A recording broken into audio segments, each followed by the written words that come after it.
folks. Nerds. I'm the guy with the stream. Yeah, that's right. Welcome to the stream, you crazy animals. I see Minnie's decided to show up. Decided to get your nose out of that baseball gobbledygook and walk into a show with real panache. Good. I'm glad.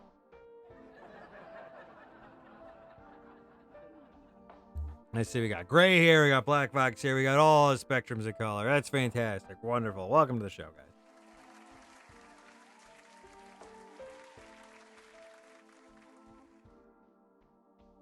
Baseball is not boring. Baseball is a fantastic sport of all kinds of athleticism and walks of life. Anybody can play baseball. Anybody. Whether you are from Canada or the United States or even the southern United States, you can play all kinds of baseball. It's great.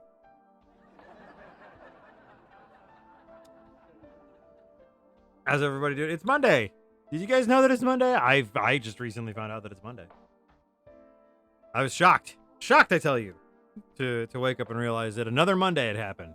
And, you know, I thought we'd outlawed these things, but as it turns out, we continue to have Mondays, even in this day and age. But, you know, I think we all managed to get through it. But yeah, so here we are. Another Monday come and gone. How's everybody doing? Roscoe's doing pretty good. He's slowly returning to normal after his amazing adventure on the river. His feetsies are doing better after beating himself to a pulp on his adventures. Chicken and pastas. We had some chickies and some red potatoes. That was some din-dins for us. That was some good stuff. I just needed to. I would love for them to sell. Now it's something that drives me a little bit crazy, is that they sell two types of red potatoes, where I am from here. They sell the enormous. Thank you, Black Fox. Thank you for throwing flowers at my face. They sell two types of packages of red potatoes here. They sell red potatoes if you were a tiny little old lady. Which I believe approximately has 3 red potatoes, which I believe it would be for one little old lady for about a week. And then they sell like what is essentially like the Costco sack, which it isn't like a burlap sack. It's like that weird half twine, half like wax sack of potatoes. And it's always like 10 pounds. And yeah, it's exactly like that. It's exactly like, you know, that. It is like 8 million red potatoes, and you will eat approximately 6 of them. Yeah. And it costs approximately $50. But yeah, that's what we have here. You could choose between those two containers. But yeah, like making this little frozen bit of it was like a little frozen chafing dish of red potatoes, and it was kind of nice because it was like, man, I would really have liked to just have a little chafing dish of red potatoes at my disposal. But yeah, tasty stuff. I also managed to find at the store. I managed to find feta cheese. So at some point in the near future, I'll probably be finding spinach leaf feta cheese. They will meet in the rumbarium, in the rumble zone of my blender, and I'll stuff them. The remains into a chicken. I'll roast it in my oven and it'll be delicious. Yeah, other than that, it's kind of a kind of a slow weekend. I know you guys knew I had to cancel on Friday because Mrs. Zibb wasn't feeling too well, and yeah, that continued throughout the weekend. Unfortunately, we had to cancel some plans. Um, and as it turns out, some other friends that we were gonna have plans with, they got sick as well. Um, so that was also kind of lame. And then Mrs. Zibb had an appointment, and person she had an appointment with was sick as well. So it's like it's been going around. So that's been super fun. So yeah.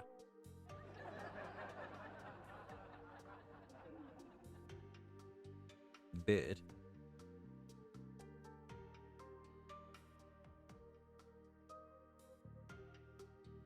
Graham, I'm glad that you hit me with the 7-point strike. That was really cool. That was fun.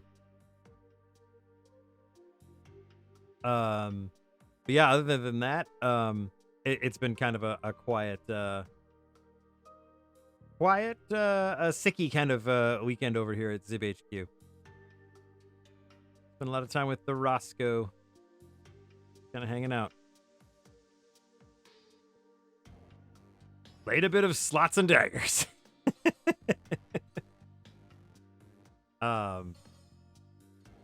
kind of got an itch to play the original Fallout.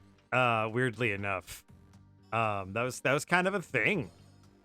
So that might be something that happens in the near future. What about you guys? Anything crazy happening in the Canada or the Tejas or any other crazy corners of this world that y'all happen to inhabit?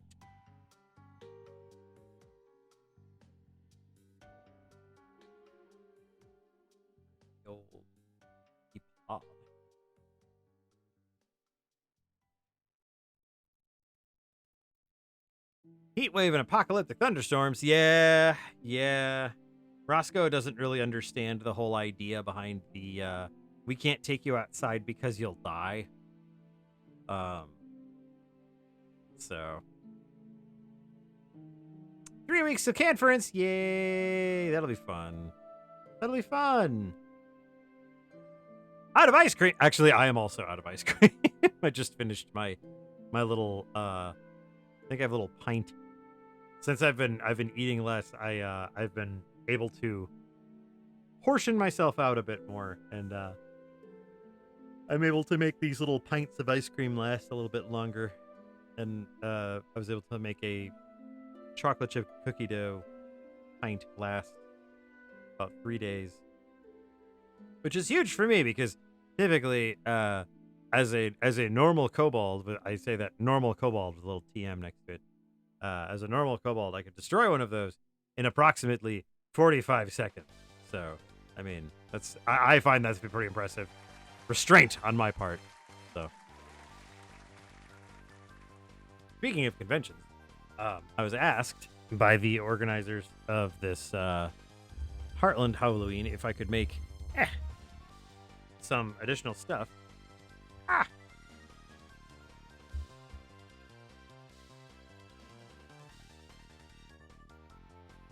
We're already going to be making a few things for the show, which will be fun. There's a few things that I have to do a little bit more work on, but one of the things they had asked was if we could make trophies for the Fursuit dance competition, and I had found one that I thought would be acceptable, and I had a prototype made up, and I think it turned out pretty good, actually. This is the first place one that I thought turned out pretty nice. Needs a little bit of work just on my thought. I'm gonna send it over to them to see what they think, and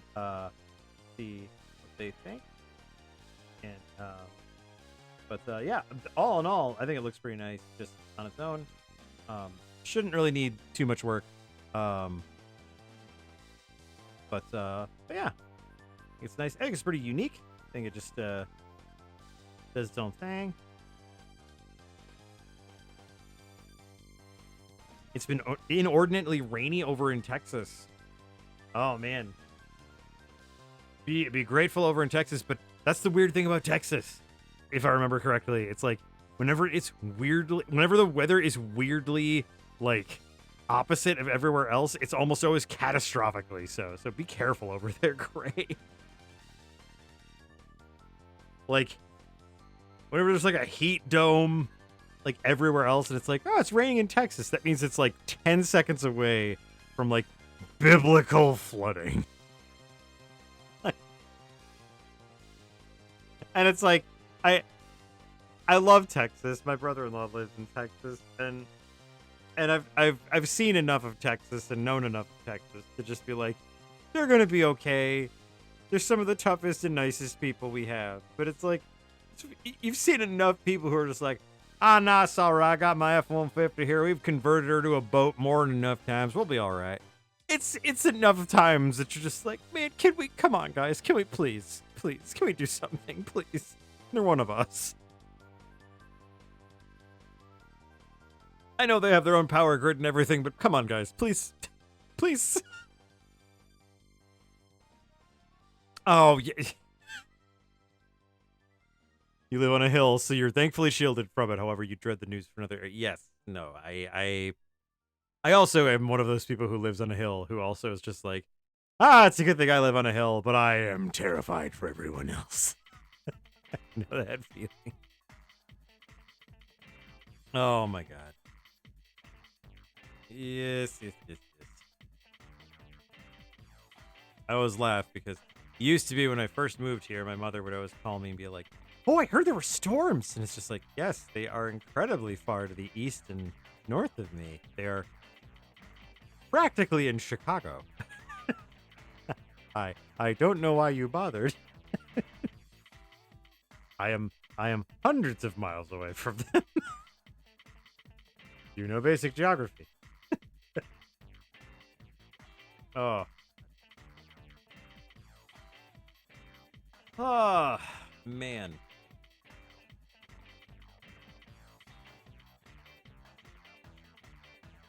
Yeah, no, the thunderstorms I heard have been pretty bad, and yeah, the heat has been pretty lousy as well. We've been kind of chasing the shade actually when it comes to Roscoe, because the house has a western facing exposure. In the mornings, we're lucky enough that we can take him out in the early morning, and the sun hasn't crested quite over the trees yet, so it's still cool enough that we can take him outside, and he'll go potty and everything, and the yard is still cool and shaded. And then in the morning, we can still take him out in the front when the sun hasn't quite, reached its zenith. And then by noon, it's just like, we can still take him out front because there's a tree and there's shade. But we can't really play with him until later in the evening when the sun's fully gone over to the western side and there's a lot of shade in the backyard from the house. So we really have to kind of play in the we really have to kind of wait out the sun. Hi, Blue. We love you. You're great.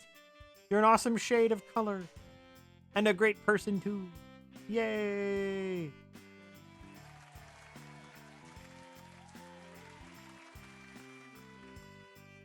Mosquitoes. Back when I was a wee scout in the Dragon Scouts, mosquitoes and I had a rare covenant. I would leave them alone, and they'd leave me alone. Of course, unfortunately, they very rarely lived up to their end of the bargain.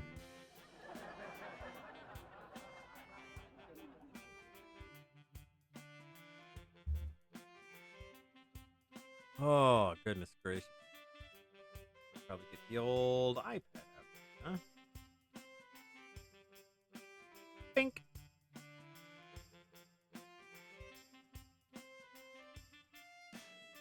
Oh.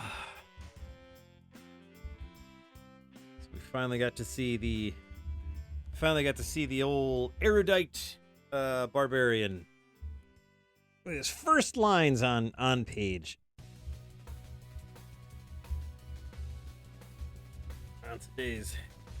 On today's episode of Trap Finder Z.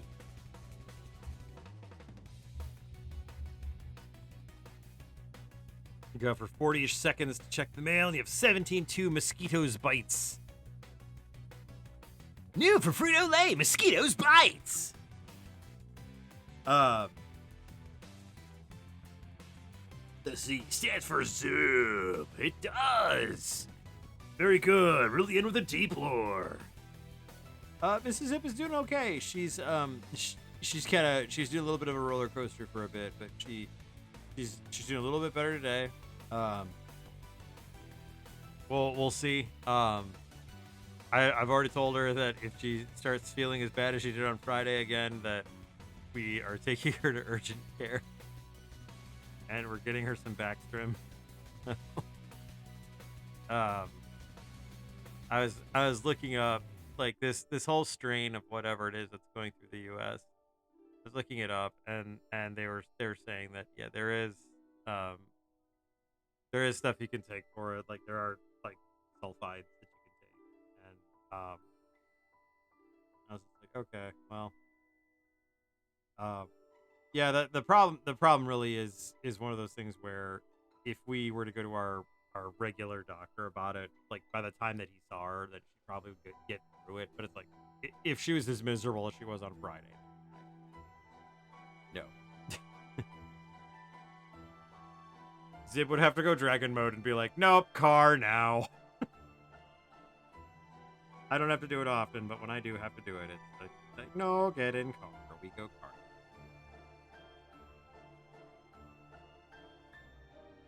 I do not work 40 hours a week for insurance for you to be like, no, let's just wait another few days. No. We use insurance. We go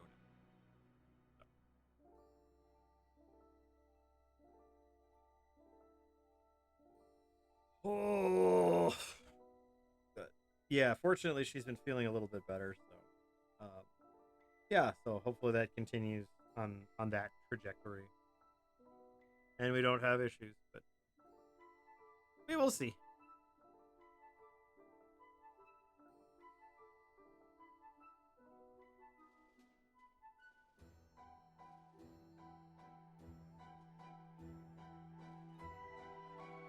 Oh, let's see if the wheel of Anarch give us a warm up, or if it's just gonna give us the same gosh dang crap it's been giving me. It's gonna annoy me. It's gonna annoy me. It's gonna piss me off.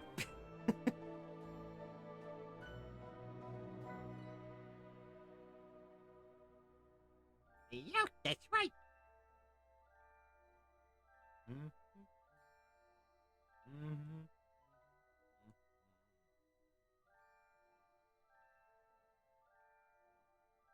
Ha! Let's see. What do we get?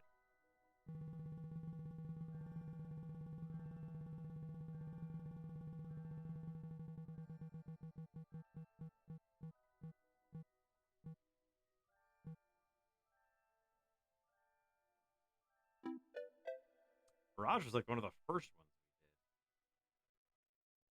Let's hide that. Boop.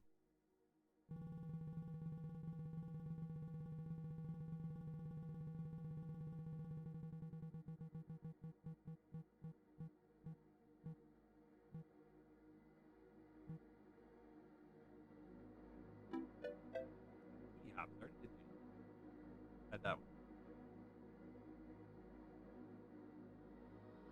Good.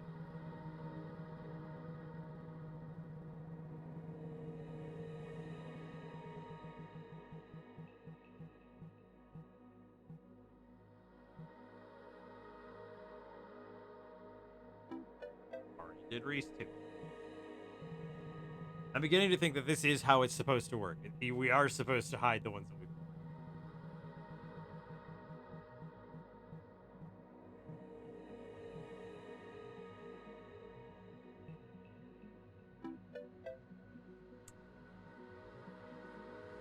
That's a new one, but you still anger me, Wheel. Still anger. Maybe we will just. How about? Huh? Oh.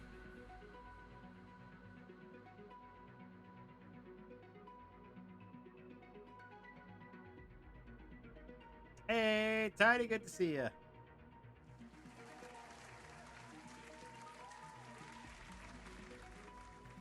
You know, it's not so much that it's the wheel of things. It's really more that it's just the wheel program itself is too consistent. It throws itself on the same side way too many times. So, and I will die on that hill, constantly. So now I am stuck trying to think of something on my own. Maybe we should look into this erudite barbarian that I threw into the comic just this last.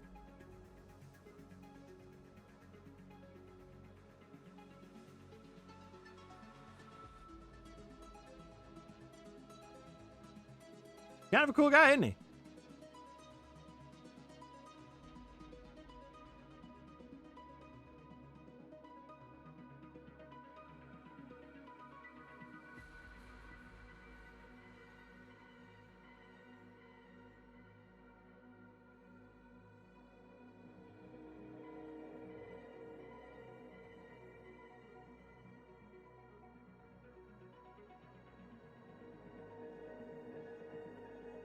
I might even grab a pose dummy of a guy. Oh my god. It's gonna be a guy. Dun dun dun. I really need to get like a dun dun dun. I need to get like an organ crash, like a dun dun dun. Oh, I got all these oh my gosh, you guys, I got all these 90s textures. Oh god, I'm so excited. I got to use these for something stupid. It's going to be amazing. Oh, it's going to be incredible. It's going to be incredible. Super excited. Anywho. Where's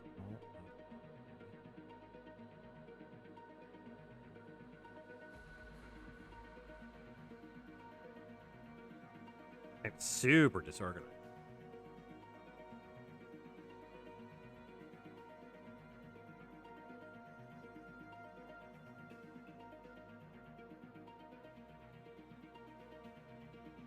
Erudite Enforcer. That's a good one. That's a good one.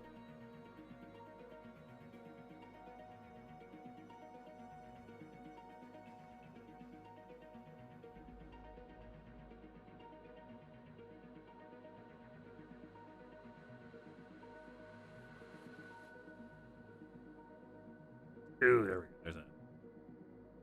There's a classic.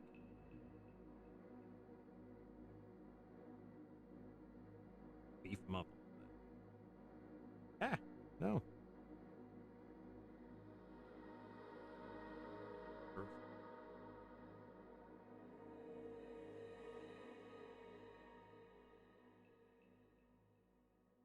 There we go.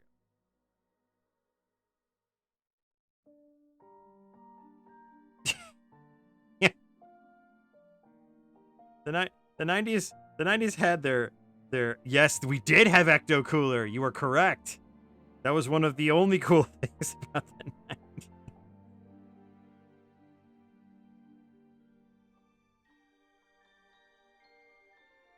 No, it is funny. It's like I when I look back at some of the stuff about the 90s, like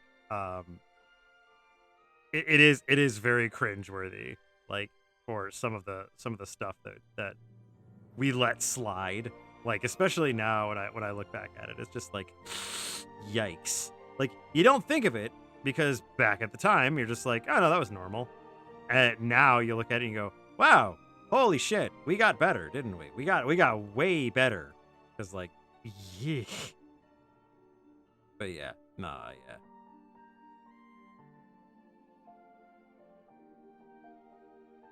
It's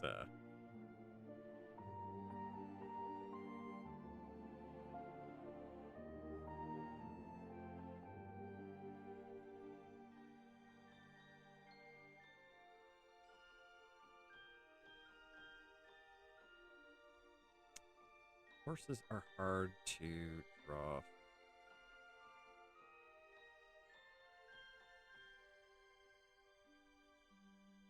Yeah, I I will say there was a lot I learned from the 90s, and what I learned from the 90s, I'm glad I can put into practice now.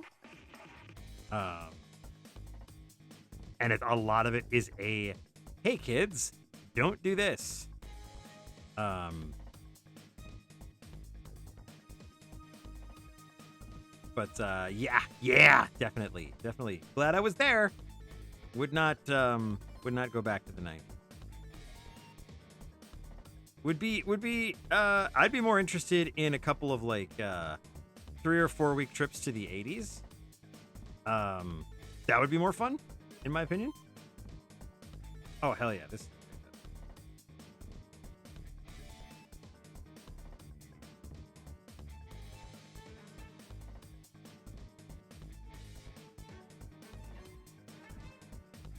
Where's the arm going? What is it?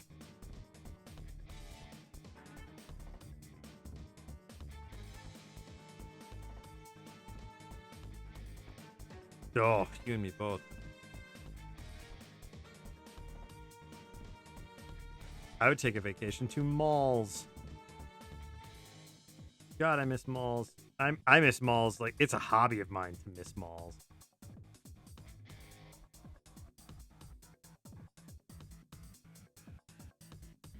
Oh no, this. There we go. Yes.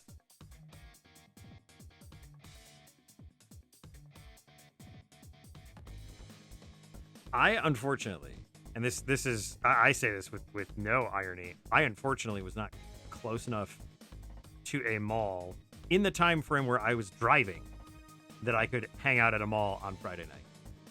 And that is I feel a huge uh, loss on my part because I would have loved to hang out at a mall on Friday night. That would have been a huge bit for me.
Yeah, no, I bet it's not.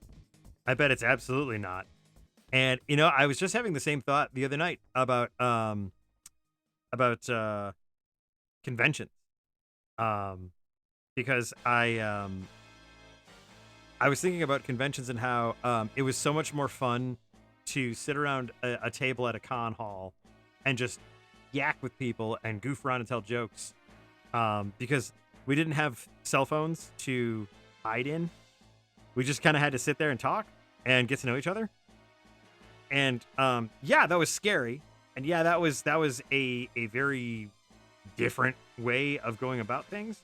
But it really broke down some barriers, and I made some great friends that way. Um, yeah, exactly. You only saw those people once or twice a year, so it made quite a difference.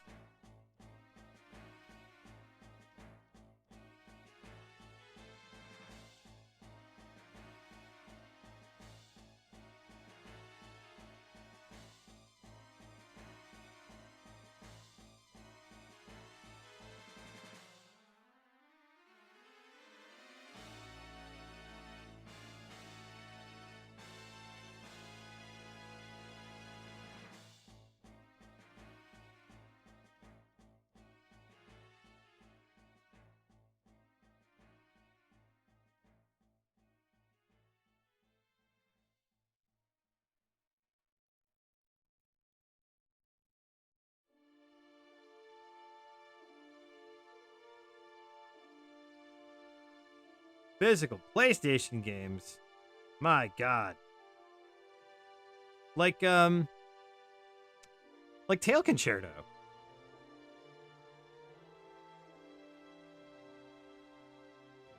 Ooh, yeah, hitting us with the topical. Hitting us with the topical. Topical, like Stridex pads? Hell yeah, I went to Tail Concerto first. Waffle Rye Bread, my personal hero and the only good cop.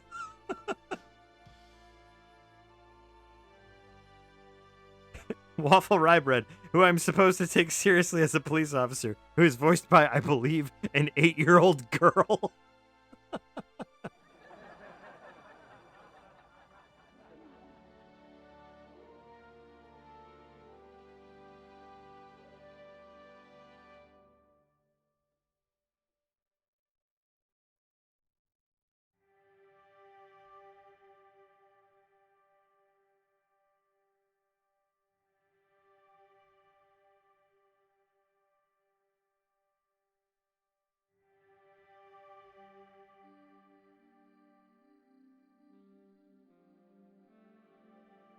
Just who is this erudite barbarian? Who is this muscle-bound, manneristic madman? Will he absolutely destroy Hiroko? Probably. He's huge, she's tiny. She makes incredible mistakes. He looks like he absolutely knows what he's doing.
You know, I don't think...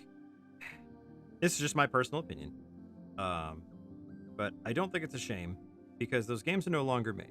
Those games are no longer circulated. And if they're no longer being produced, then have at them.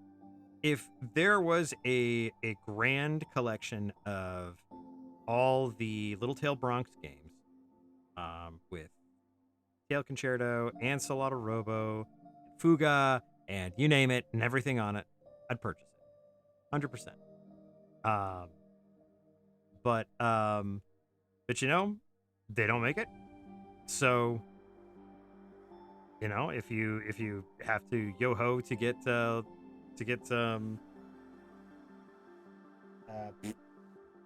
Concerto, then that, in my opinion, is what one. Actually, if I recall correctly,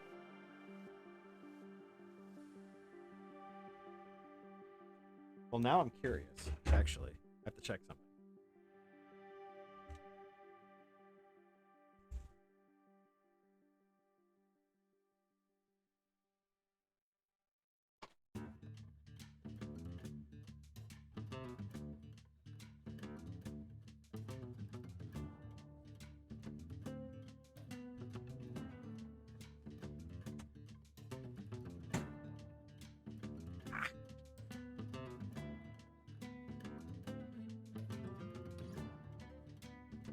So many noises. I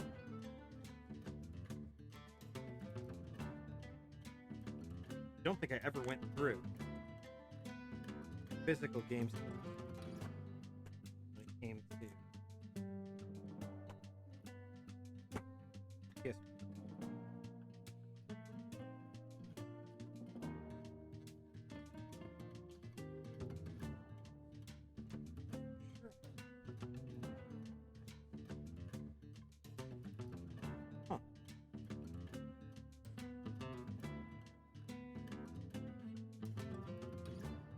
needless to say, I know at some point I had a copy. Huh. Well, this is a big enough deal. I do have a physical copy of Azure Dreams, which was a huge deal when I found it. But I do know somewhere in here I have a copy of oh, Dino Crisis 1 and 2. I do have those. Nice. I have a copy of Tail Concerto in here somewhere.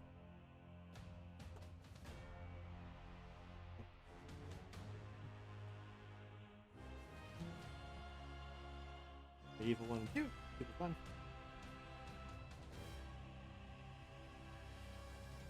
Huh. I'll have to figure out where I end up. I know for a fact, and of course I have it in this ridiculous 90s Halliburton style CD locking case where the key has been missing for about 30 years.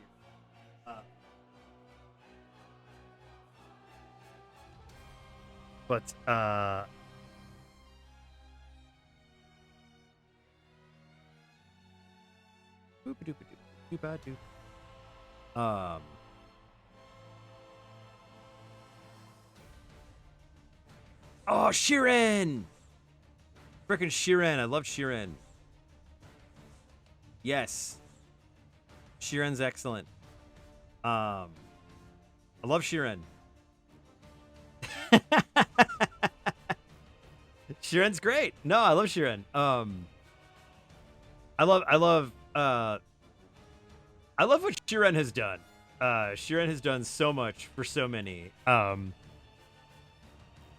And I love that Sheeran like perfected and then popularized the mystery dungeon, and it gave the mystery dungeon to so many people.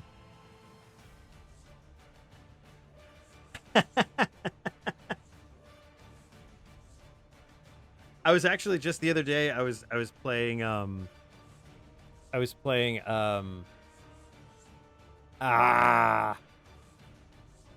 can't I remember her? Legend of the Unemployed Ninja.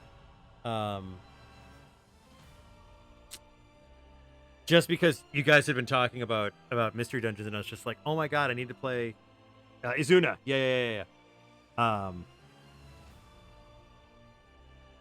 Yeah.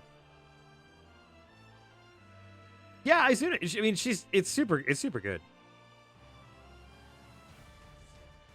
Yeah, it was a couple weeks ago, I guess. It wasn't the other day. It was a couple weeks ago.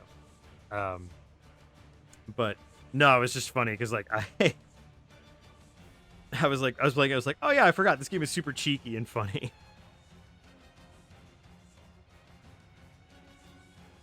Yeah, Izuna's great. Sheeran's great. Oh my god, I have Sheeran on friggin' Wii, I think. Didn't I get it on? Yes, I did. I got it on I got the Dice of Fate, I think, too. I have Wii Sheeran, and I think I have the Vita Sheeran. Because yeah, that's whenever I see it, I'm just like, meh. Mrs. Zibb's just like, is that one of those games that you? I'm like, yeah, it's esoteric. I love it. Just give me.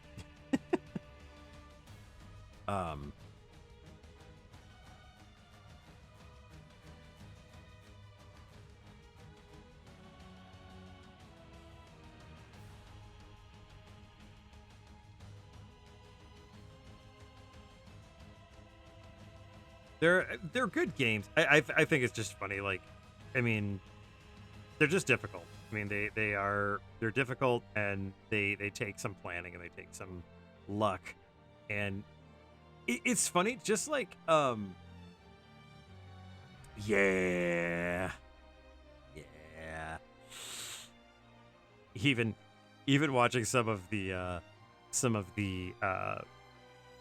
Dragon Ball Z stuff from like the 90s, it's just like, ooh, Toriyama, bud, this is not. But But yeah, I mean, it's just I was just recently playing Slots and Daggers, and I was understanding a bit more about one of the things that one of the barriers that people have with roguelike games, and what Slots and Daggers does so well in comparison to that. And I thought it was so interesting because I even, when I wrote my review of the game, I just was like, I am losing and dying against the first boss of this game constantly with the same build. You know, like there's sometimes I get through with this build and sometimes I don't. And it's like, I just don't get the right rolls or I don't get the right whatever. And I don't care. I just keep playing because I enjoy it. I'm having fun playing the game. And it's like, I think that's what a lot of roguelikes that are coming out now are forgetting about the entire thing, is that they are forgetting that it is a game and you're supposed to be having fun. And it's not the fact that, oh, the game is beating you. Oh, it's beating you senseless. It's like, it's not about the game kicking your ass. It's supposed to be fun. Yeah, great. Yes, great. Thank you. Exactly. You can enjoy. That is, honestly, I should just make that pretty much the theme for this entire freaking channel. You know, it's like you can enjoy a game and still suck at it. You know. Yeah, and with Sheeran, that is true. The punishment is literally start over entirely. You are left feeling like it's punishing you for playing it. But like it's supposed to be more of like shucks. Like, yeah, you gambled and lost. You know, do I keep playing? Do I go to the entrance voluntarily and maybe lose my levels but keep my items? Or do I die and lose everything? You know, it's basically just gambling. But when I was playing, when I was playing Slots and Daggers, it's just like, I'll lose, but I don't get angry. I don't get upset. I'm just like, dang, all right. And then I'll try again. Yeah. And you don't even get that in Slots and Daggers. It's just like, I'll just keep trying. You know, and maybe it's the addictive gambling portion of it. I don't know. I don't really know if that's the case or not. But that is the thing that really, I feel it just drives it home for me. It's just like, I'm having fun with this and I'm having a good time playing the game. And there are so many times I'll play these roguelikes that I'm just like, I am not having fun at all. And I've noticed that, like, actually with some of my board games even. I was surprised to find out when I was playing the Pathfinder Adventure board game, I was not having fun. I was actually, like, first I was confused. And most of the time when I start a board game, especially one that's a little bit more involved, I'm kind of confused by the game. So that makes sense. That when you're learning a new game, that makes sense. But I wasn't having fun at all. Like, the game was confusing, and then when I started learning the game, I was like, this isn't fun. This is a scavenger hunt. And 9 times out of 10, I don't have what I need to accomplish my goal. I'm in the wrong place at the wrong time. Everyone's in the wrong place at the wrong time. It is literally the luck of the draw that gets you where you need to be or gets you what you need to do the thing that you need to do. This doesn't represent Pathfinder or role-playing games at all. This is a very poor representation of a role-playing game. This is just a card drawing game, And I wasn't having fun. So I stopped playing it. And I felt better.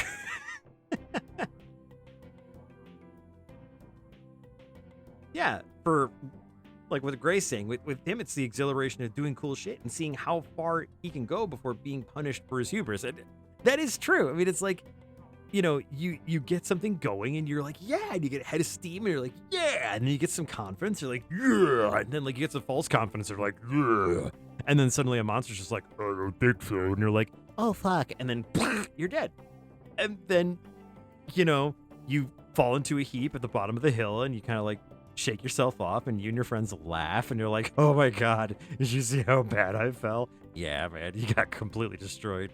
All right, you want to go again? Yeah, let's go again.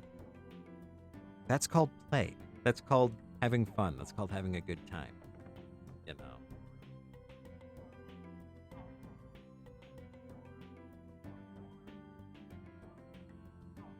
You know, that is a great example with Vampire Survivors. I have to agree, because like there comes a time when you reach that equilibrium in Vampire Survivors where you are either the most vulnerable thing on the board and you are running constantly and you're just like, I don't know what I'm doing and everything is trying to kill me and I can't make anything. Oh my god, oh thank god I leveled up. Holy water. Okay, now I'm still running. Or you become fucking Neo and like there's a bird orbiting you, dropping nuclear weapons, while entire oceans of holy water are washing away every monster within a mile of you, while experience points from other planets are soaring towards you at speeds unknown to man. You know, it's like these things happen just because of different choices you make, you know, but like it is hilarious to see these things happen. No, it's just funny. It's like I feel like sometimes games will be like, we're making a roguelike, and it's like you're making a punishment wheel. Like you're making an engine of punishment. And sometimes that's funny. Other times it's annoying as hell. And I can tell you within 5 minutes whether or not that this is gonna be a fun game or not.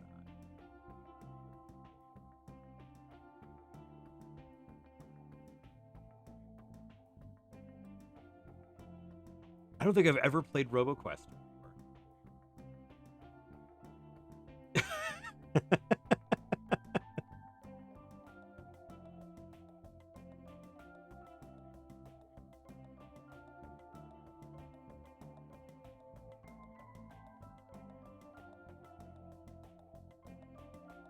No in between on that. I see. That's fair.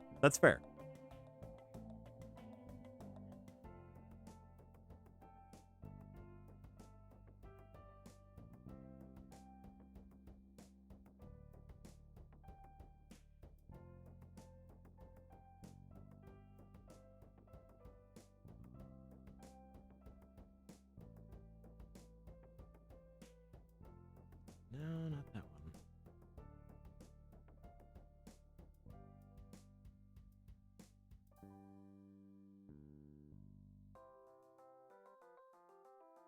We're searching for a pose, folks. All right.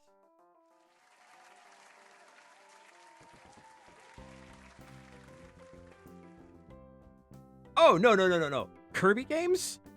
Kirby games are one of those games that you could sit on the couch and play or watch somebody play and have the time of your life just enjoying it. I remember my buddy had Kirby Superstar on the SNES. And I think we whiled away an entire summer just hanging out, talk about life, playing it 2-player, and just goofing around, having a great time. It was one of the best summers ever. Just enjoying that. And like walking to the store, getting sodas, getting snacks, walking back, playing more Kirby Superstar. Fucking Kirby Superstar. Wonderful game. Loved that. Oh, I've heard such good things about Squeak Squad. And just like I even just recall just like the Dynablade and like all the music and stuff. I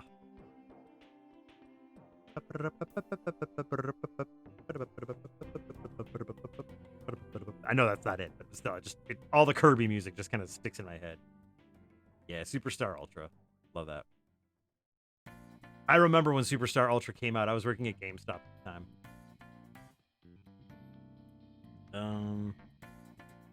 Well, let's just look and see. Boop.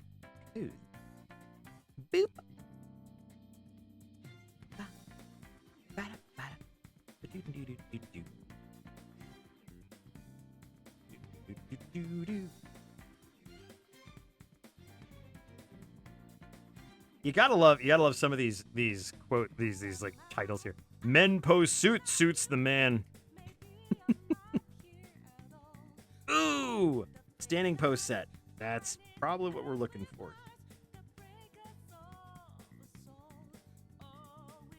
Kiss while sitting.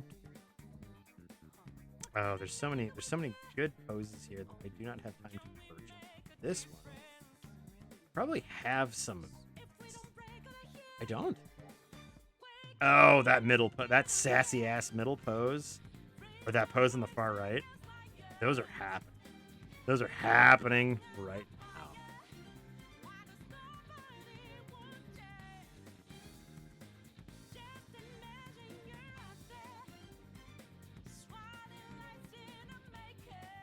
Yeah, if this erudite barbarian isn't a sassy boy, then I don't know what I'm doing with my life.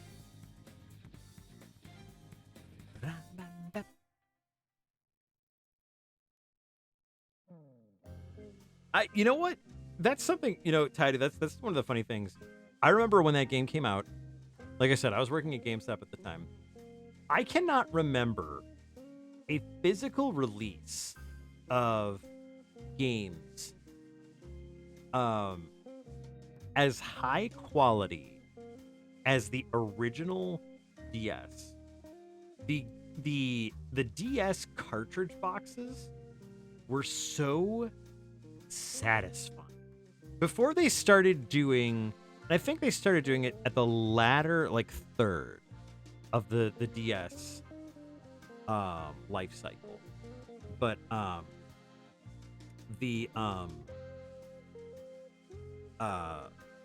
they did the thing where they started cutting out parts of the plastic in the box covers.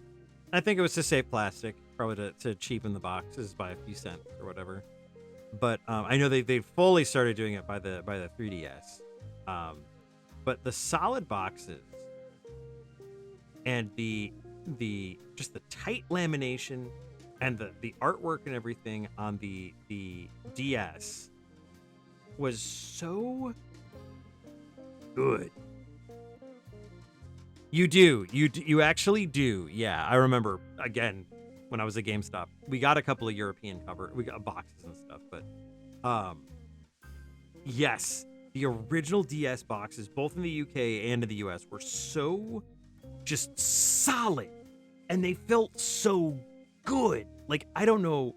Yes. Yeah, ours were like, they were black, or they were like a very, very matte gray. And they felt solid, and they felt good. Like, when they clicked closed, it was just such a satisfying, just like,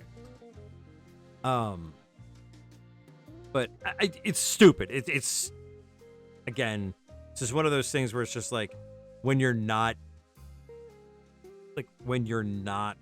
diagnosed, but you definitely feel like you are. Okami Den. Yeah. No, because I remember somebody took like a pile of, I think it was PS2 games at the time, of the original PS2, which also had good boxes when they first were released. They took like PS2 boxes and they opened them all and then left them open. They piled them all together, and then they pressed them all closed at the same time. It was like, oh, it's such a satisfying noise. I felt the same way about the DS box.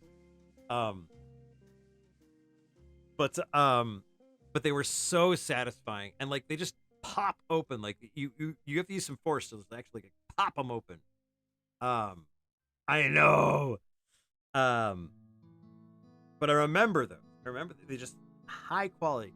And I remember specifically looking at Superstar Ultra, the DS release of that, just with the artwork being the foil, the hollow foil, and just the box being the high quality box and everything, just being like, damn, this looks so good. This is such a great representation of, this is a great production. This is such a beautifully well produced video game.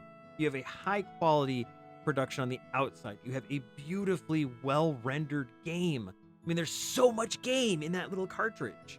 Even the Super Nintendo game, there was so much game in there. Like, there was so much shit to do. And like, I just I still, like, somebody had it right. They're like, I think Sony is just on the fast track to being the most hated company in video games.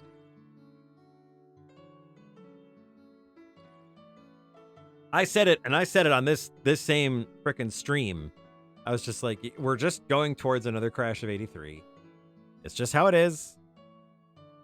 We're just waiting for our ET. It's happening. Remember when Zibb drew comics? Oh my god. Did I download my sassy frickin' barbarian shit? Did I get my shit? I didn't. Did I download my shit? There he is. Oh, there he is. Okay, hang on. Oh, this one. That.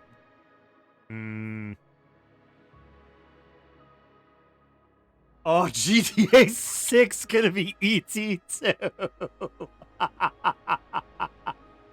Oh my god. That would be hilarious. Landfill. Well, no, they wouldn't be because there's no physical discs. Game cards. Just landfills filled with game cards. Oh, god.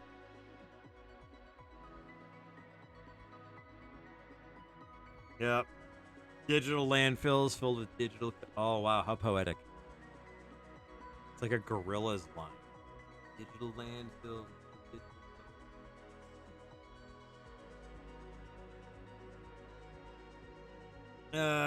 You know what? I don't think Nintendo's going to bail anybody out of this one. I think it's going to be the indies. It's going to be all indies. And then the big companies are going to swoop in again like, hey, we're back. Look, it's Mario Kart. And we're all just going to be like, that's cool. We're playing a kart racer that has all the characters from fucking all these indie games, and it's fucking amazing. And they're like, what? But this one has Luigi, and he's in a Speedo. And we're all just like, that's cool.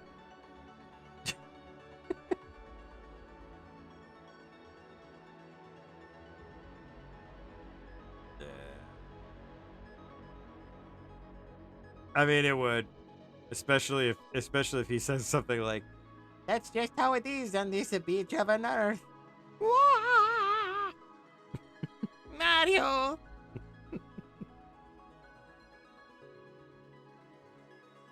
Meanwhile, Iwata's just sitting there in his grave like a freaking, like a 4th of July decoration, just.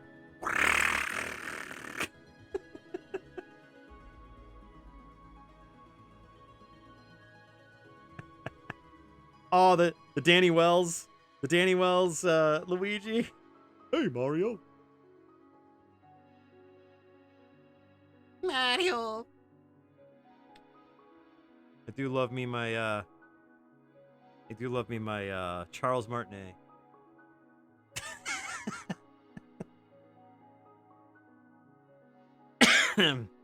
Oh god.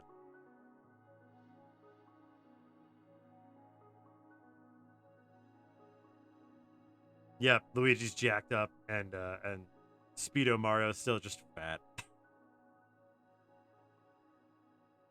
John Leguizamo Luigi in the Speedo with the post-apocalyptic 93 Mario Brothers movie jump boots, please. That would be amazing. Oh my god. So stupid.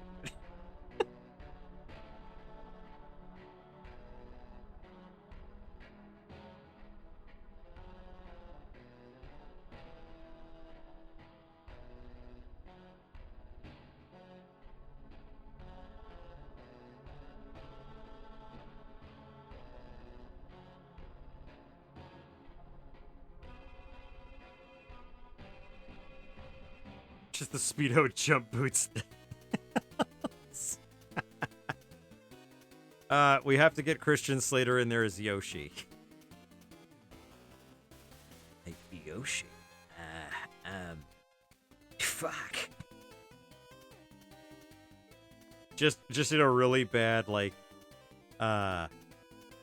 Spirit Halloween Yoshi costume.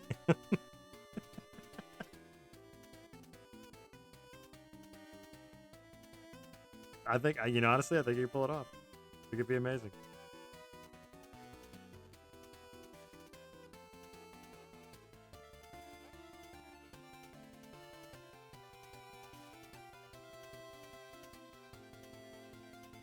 No, Yoshi should be honestly, Danny DeVito should be Birdo, and I'll tell you why. Just so at some point during the movie, he can he can honk an egg out of his nose at somebody and say, "Did you really think I was gonna say it?" Yep.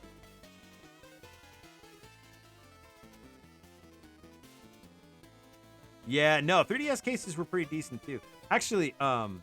Zibb had a 3DS case that was it was a Nerf case. Holy shit, that was the best case she had for the longest time. Not only was it like, super like squishy and like safe, like you could drop that thing from like 3 stories and it wasn't gonna break it, but like it was comfortable. Like you could hang on to it. I actually had a DS case that was it was like a little clamshell case that that held the system and like the power brick and games and stylus and stuff. It was really nice actually. I loved it because like it fit in my backpack and it was really useful for traveling. Like when I was on a plane, it was really nice to have like a hard shell case that I could put the whole thing in. Really like that thing. Actually ended up breaking. It was made for the DS, and I put my 3DS in there, and it was slightly too big. And I think it actually ended up breaking the hinge on my original 3DS. That was sad times. That was sad times for little Zibbward. Little Zibbward. I was like old enough to not be called little Zibbward.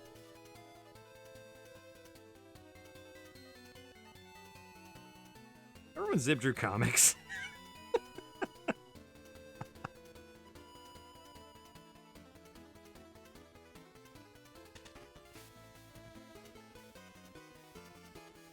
I've heard good things about the bread slice. Good buddy of mine has the bread slice. I've often been very jealous of the 2DS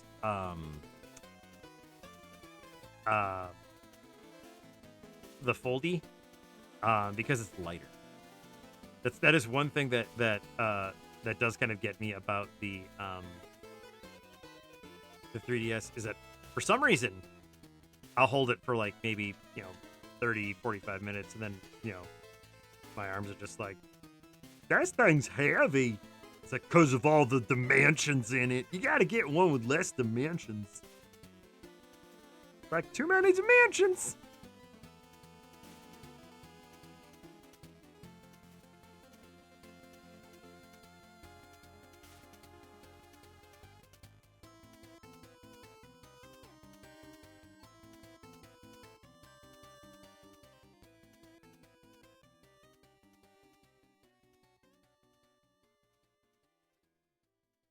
Yeah, the DS Lite was just one of those, like, I mean, yeah, no.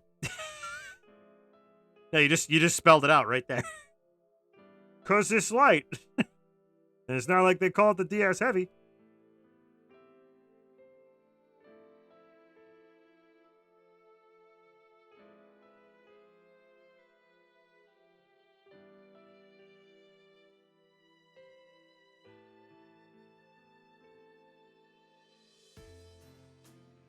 I don't think Sassy Pants is gonna work for it. Maybe we can try. We can try. Let's see if we can switch out to the cross arms.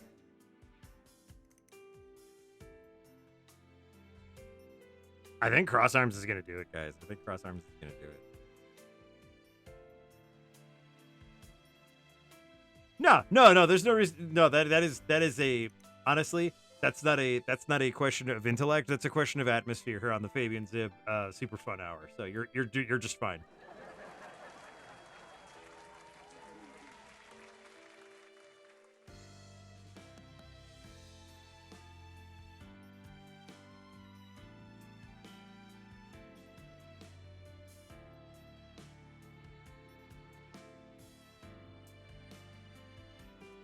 Ooh, the rose gold one. That's always a nice one. I actually have been playing around with the idea of getting into repairing DS lights and GBAs and handhelds in general, um, as a hobby, because Lord knows I need more hobbies. That would just be, hobby number 4,762. Um, and what's a kobold without 4,000 hobbies? But I've been kind of looking at getting into electronics repair, and I I've just been amazed watching some of these folks who've been doing it for a long time, and it's just neat to see how some of these poor, like, unfortunately I have the DS custom jobs, from what I've seen, have been very difficult, but a lot of that has to do with, of course, the dual screen aspect, and the touch screen especially is very it's very touchy. But the what has always been so amazing to me is seeing some of these sad, and I unfortunately ascribe emotions and personalities to some of these electronics. So I'll see these very sad looking, like, meek little electronics, like, come in, like, that have been beaten up and, like, otherwise just, like, neglected and, like, left in a drawer. And then I see someone, like, very, like, lovingly craft this beautiful, like, new case, or like clean them and, like, resolder their pins and, like, take care of them, like, give them a new screen, and, like, it's like they get this huge beautiful makeover, and then, like, it's like an emotional journey for me, and I see, like, this beautiful handheld and somebody, like, who has grown up finally and, like, can appreciate this new system. It's like, oh my god, this is so beautiful, thank you so much, I'm so grateful I could play Pokemon and relive my childhood, etc., etc. It's just like, oh, it's this beautiful story, oh, it's great, and it's like, oh.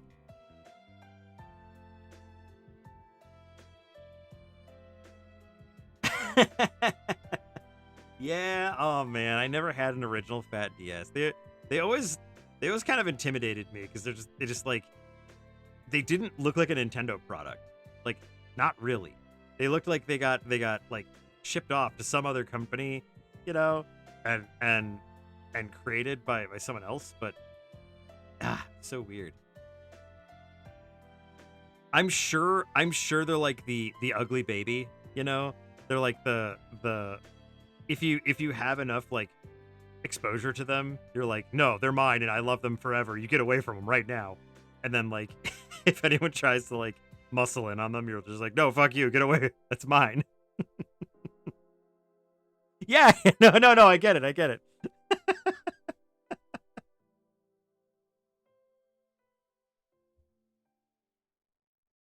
Well, that's how I feel about, like, the original GBA. Like, I love the original horizontal GBA, like, just because I love being able to hold, like, the GBA, like, it was so comfy.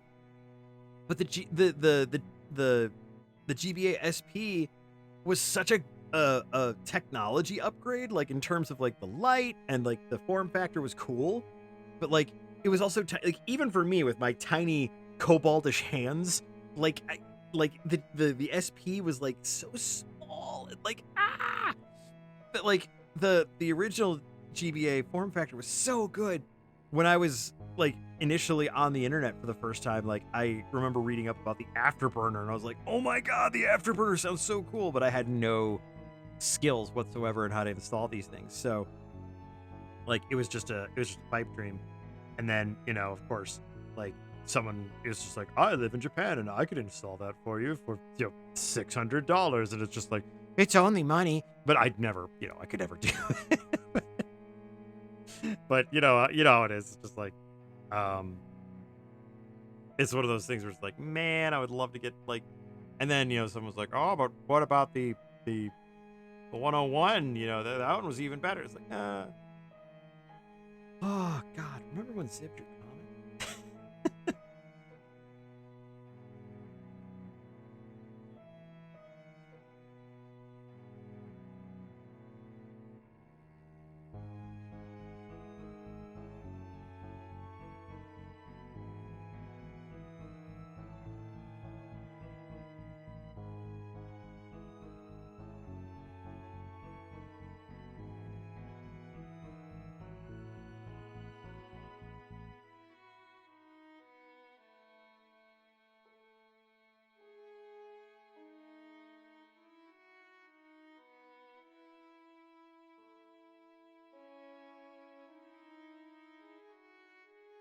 microphone in my hair.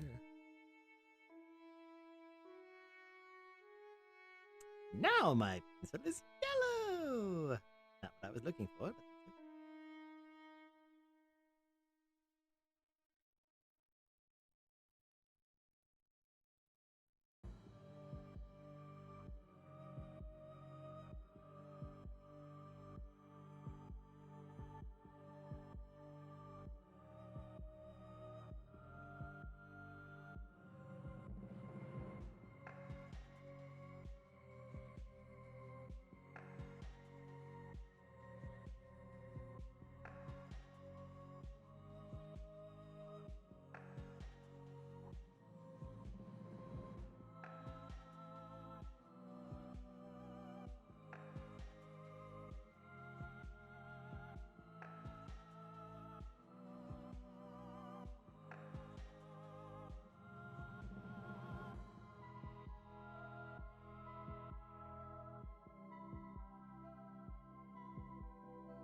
Sorry. Just looking at this, like clearly gremlin mode Hiroko versus this well put together horse. Just... It's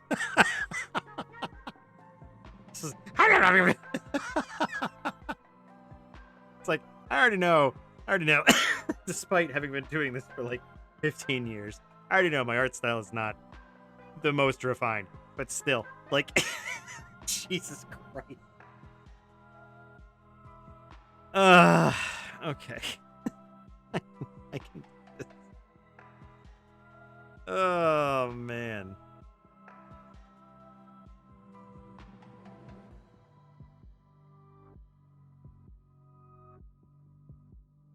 Oh, man.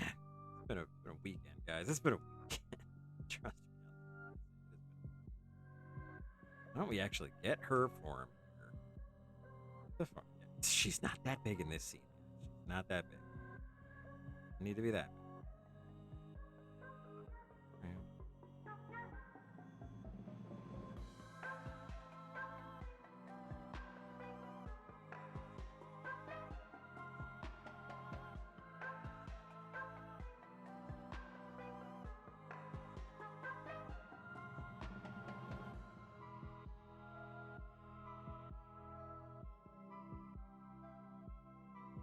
I mean, you didn't really miss much. You just missed. Okay,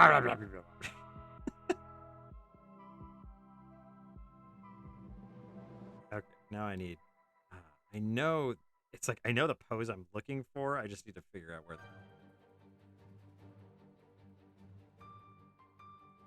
And it's not this one.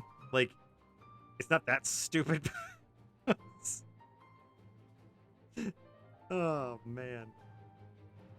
There's so many that is like they're so hilarious when they're like out of. It's because I'm freaking busy drawing, bro. Like.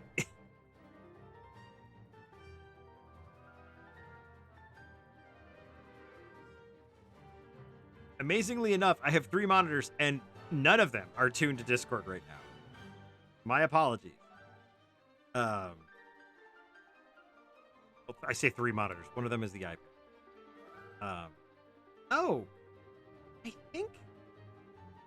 think the 3-point landing actually would work.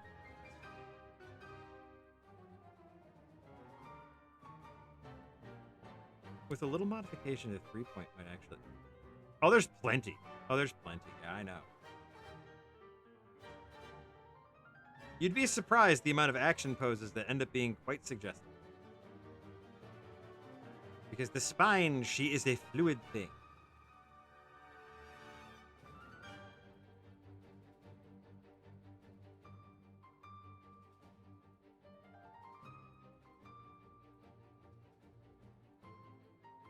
Hey, Garen, good to see you.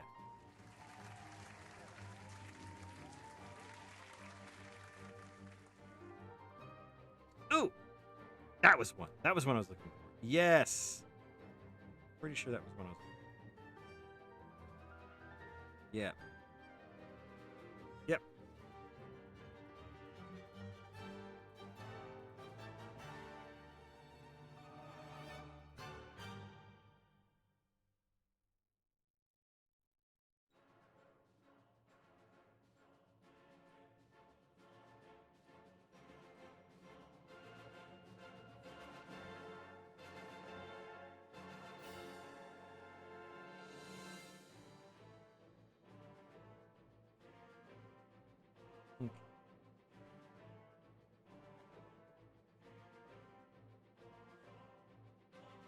Oh, for God's sake. I have to get the frickin' geez, I don't even have Discord open.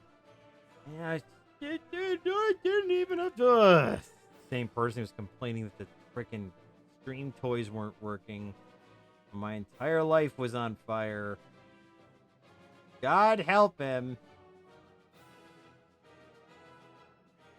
Frickin' sure the doodahs are working.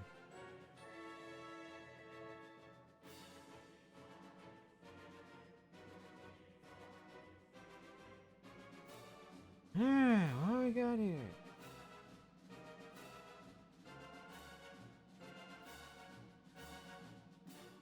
"99% of Americans can't name these 2 Canadian provinces." You're correct.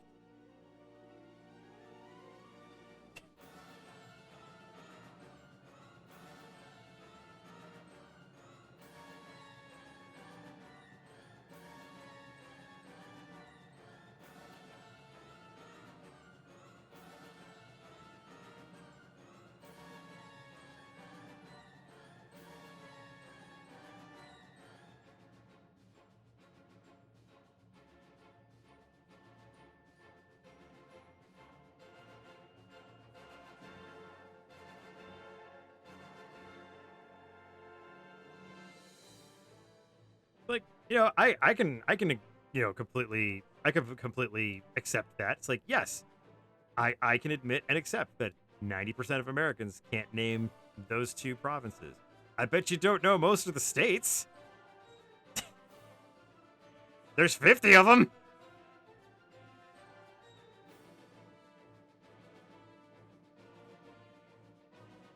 There's 2 Virginias.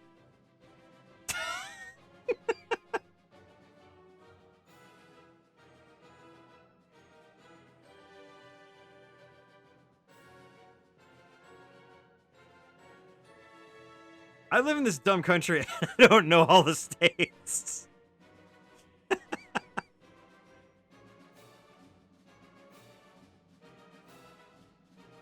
Well, if you said a state name, I'd be like, that's a state. Yeah, there's 2 Dakotas, there's 2 Carolinas. Yeah.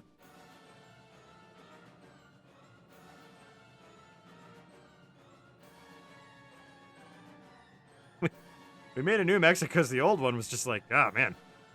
You seen the old one? What state are you from, Franklinville?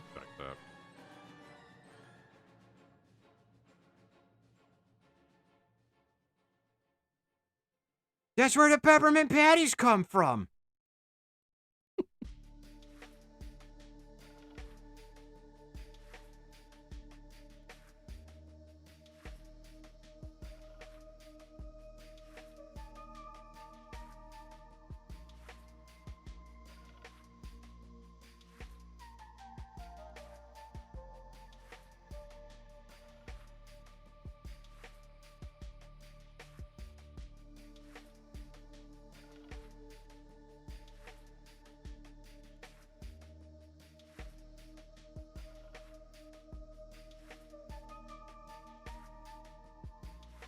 How crazy is it that they...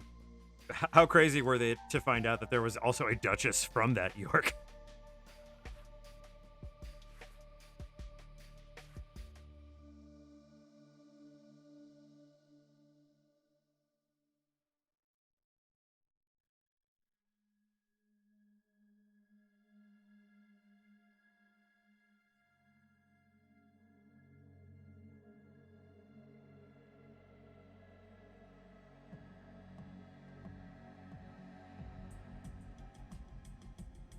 For a second, I thought this was a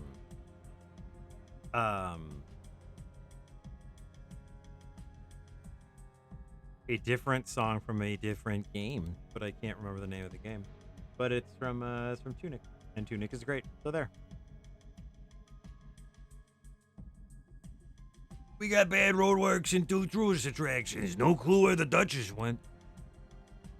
They probably went back to York. Probably selling them peppermint patties. Or them Marcy's. Sir.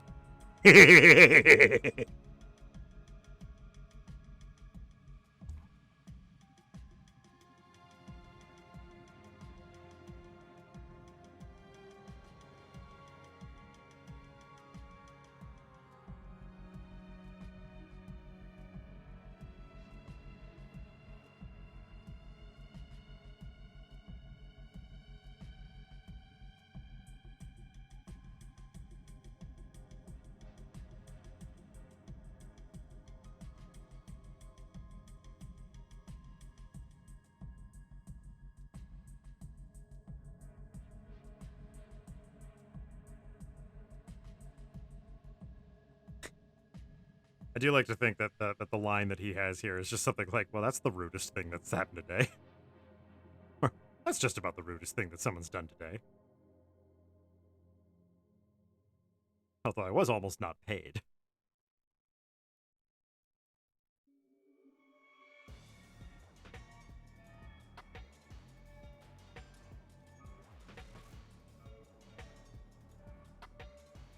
Garen, sometimes I feel like you are a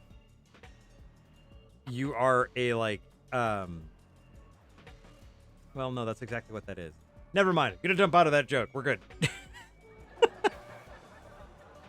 I was gonna say you're like a computer version of Clippy, and then it's like, no, that's what Clippy is.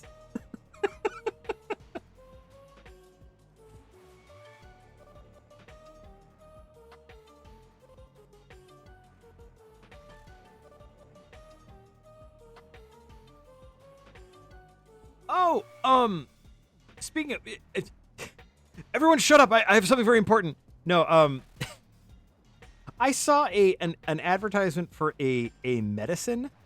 I don't even remember what medicine it was, but the Justin whatever his butt and the guy the old dude, basically the people that were doing the I'm a Mac and I'm a PC commercials from the 90s, they were in it.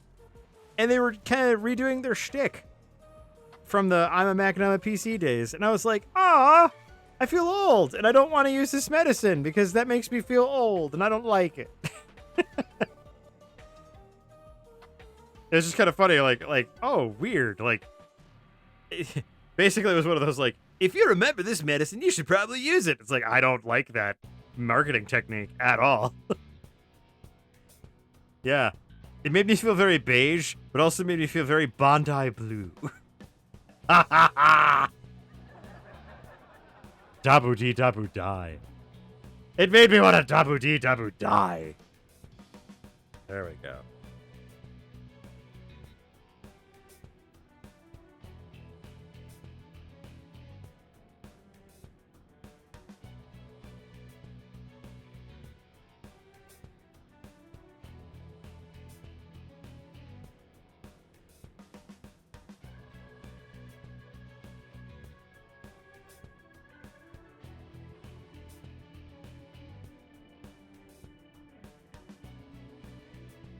Mario Hoops. Damn.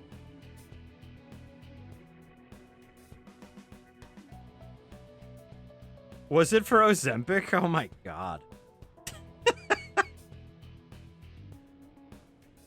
Remember when that medicine was so under the radar that they had like no funding whatsoever, and their big push was the Ozempic? Mario Basketball featuring Final Fantasy characters for some reason. I remember, oh man, I was, to this day, I think if I could find it cheap, and I never will, but Backlist is good, actually, for some fursuit heads. That works out really well. Well, there is that. The South Park episode is probably the other one. Backless works for a lot of heads because they take on like a mask kind of feeling, and that is much more comfortable for some folks. In fact, Mrs. Zibb has started making them mask-like for some of the pre-mades that she makes, so that works out perfectly. No, but there's a Wii game, Fortune Street, that I was trying to find for the longest time for not super expensive because I do not work out perfectly. And yet, actually, the last time I was at the doctor's office, I am actually down officially more than 20 pounds. So that was super cool, and I'm super happy about that.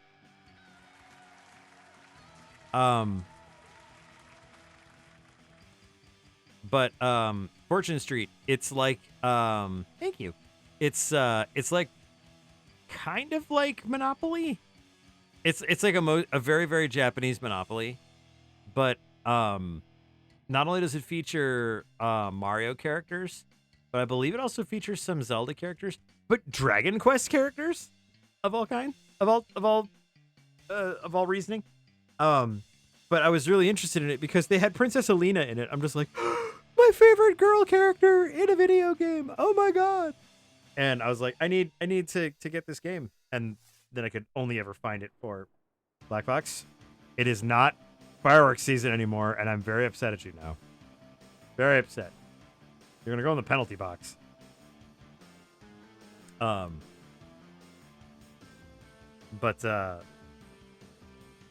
But yeah, no, it's just funny because like I for the longest time I was looking for Fortune Street. I'm so out of touch with my own physical game collection that I don't know if I actually have it now. I actually need to look. I need to look. That's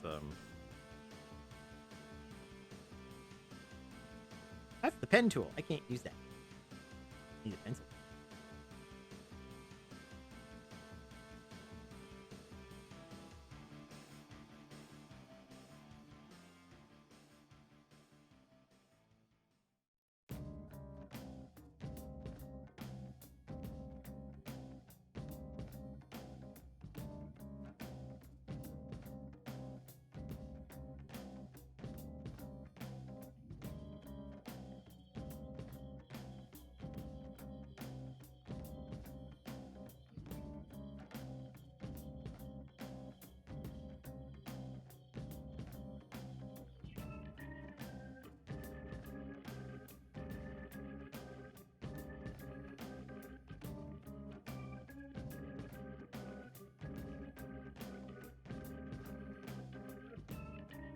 They kind of had like a makeup, like they had kind of broken up after the whole PlayStation bit, and then they kind of had like a little bit of a makeup during the DS phase, which is cool.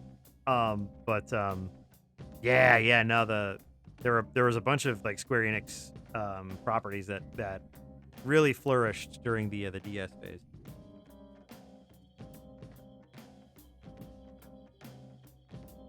One thing that never really got also Chocobo Dungeon. There's another mystery dungeon that that flourished in the time of the Wii. But I have Chocobo Dungeon. It's cute as hell. But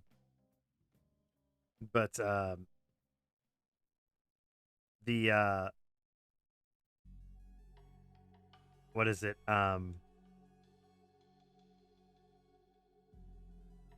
What is it? Though the one game that they never really did get back over here was freaking Torneko Taloon. Why does Taloon not get his game back over here?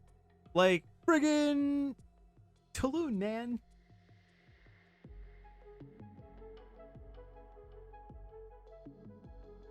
Oh, I gotta check out Mario Hoops because I gotta see this. I gotta see this white mage. Was she like the proto Rosalina?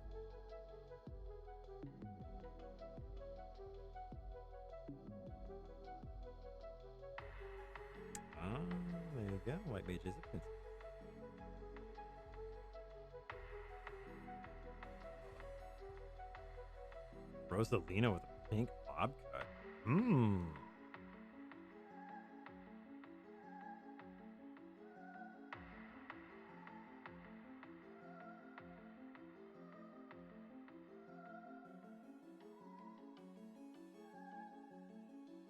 You know what? You know what I'll do? You know what I'll do? And she plays.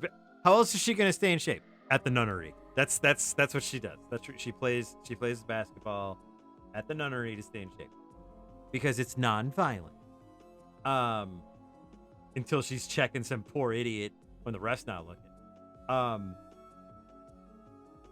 But I'm going to add. Give me a second. God. Do you understand exactly how much I am doing over here? All of it. That is what I'm doing. I'm doing all of it. Y'all are over there having a good old time, just enjoying yourselves.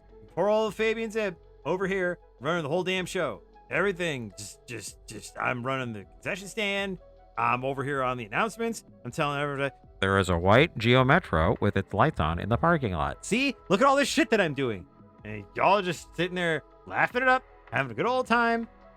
Poor old Zibb. Gotta do all the freaking work. I'm gonna put white mage. Cosplay. And that I will add that to a roll on the wheel. Clever, right? Super clever.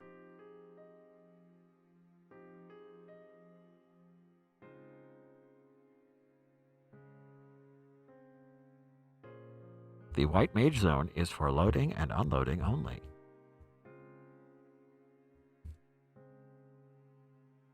Will the parents of Black Fox please come to the front of the office? Will the parents of Black Fox please come to the front of the office? Swear to God. Doing everything over here. I'm running the raffle. I got the pie eating contest in like 5 minutes. And I know Tidy's going on the center stage in like 2 more minutes. They got the yodeling contest, and the shoes are not fitting. I got to find good shoes for Tidy. There's so much going on. Black Fox's dolphin is clearly loose. Ugh. Do it for the love of the show. Do it for the love of the show. For the love of the show, everybody. It's for the love of the show.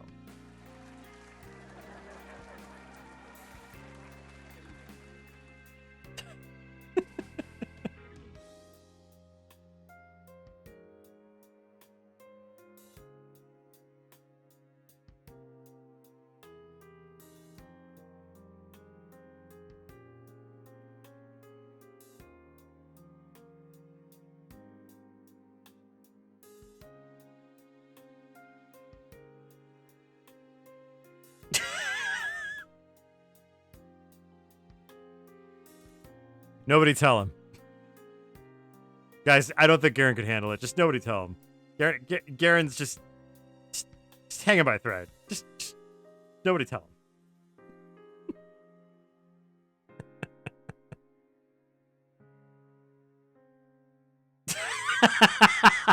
No! God. Who's the dork now, Minnie? God. Damn it, Black Fox, would you rein that thing in?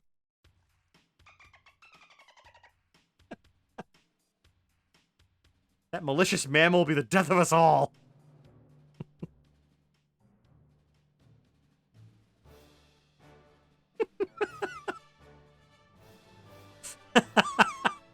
Those damn Canadian dolphins, they just get everywhere. I always thought it was so cool that that those river dolphins in China are pink. Oh, so neat.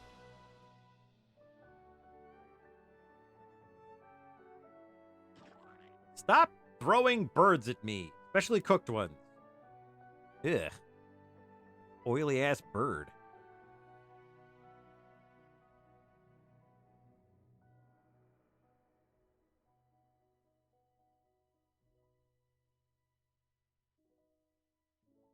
I thought that was supposed to be like one of mine.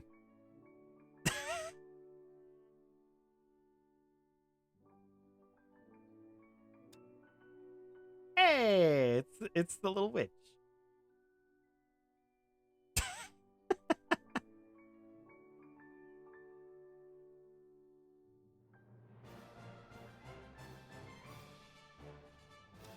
Wee woo.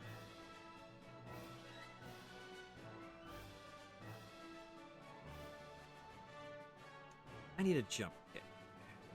Here comes the jump kick.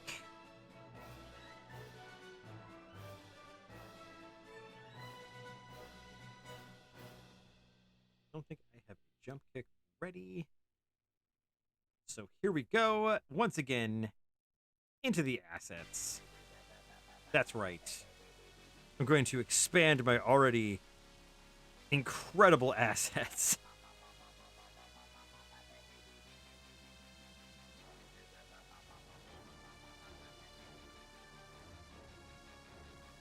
Damn.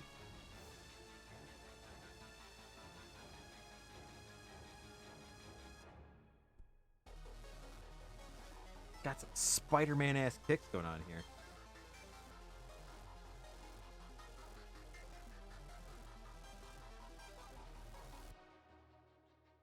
Mario Slam basketball. That sounds way more caveman than it should be.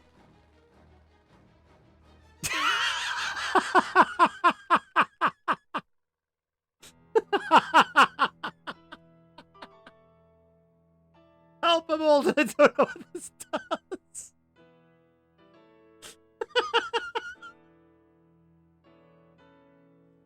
Oh man.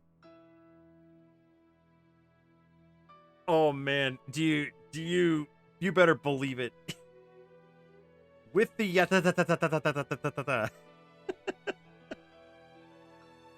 Oh, why is it gotta be frickin' 10 copper pieces or whatever it is?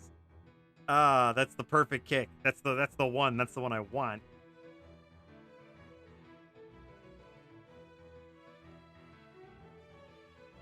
Yep, she's got to hold high. Well, she's gonna do the flash kick first. She's got the blonde hair. She just needs for it to form into a flat top. Why is it that... I know. Yeah, they really do. I still think with this particular arrangement, with this string arrangement, it sounds really Amish.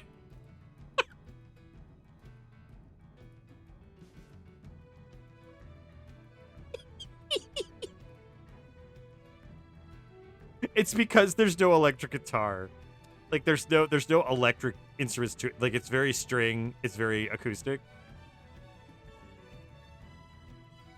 But it sounds like almost like a hoedown.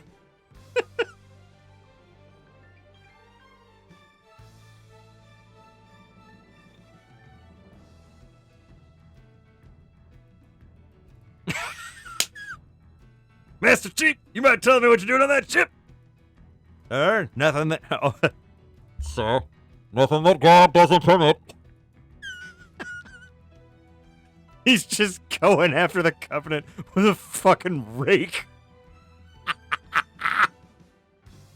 No plasma weapons for me, sir.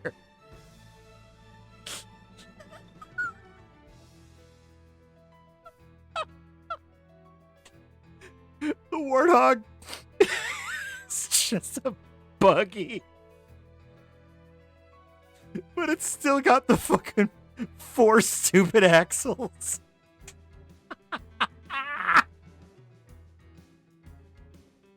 The hat is also armored.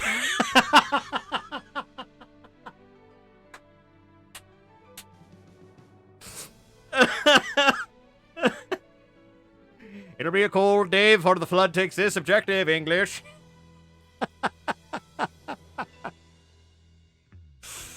Oh, fuck. And he's not allowed to use it. Someone has to use it for him.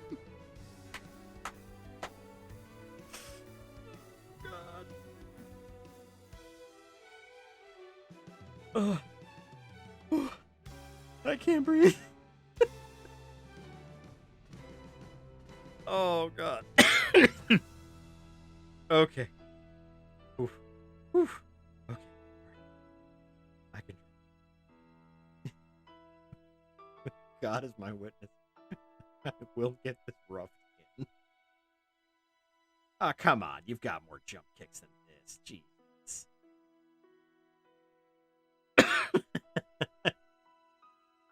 Oh my God.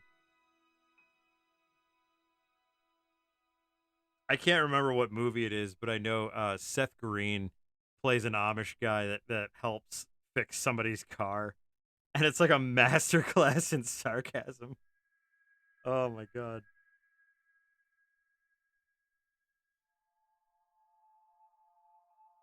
Some of these kicks, they're good kicks. They're just not greatly posed. Uh,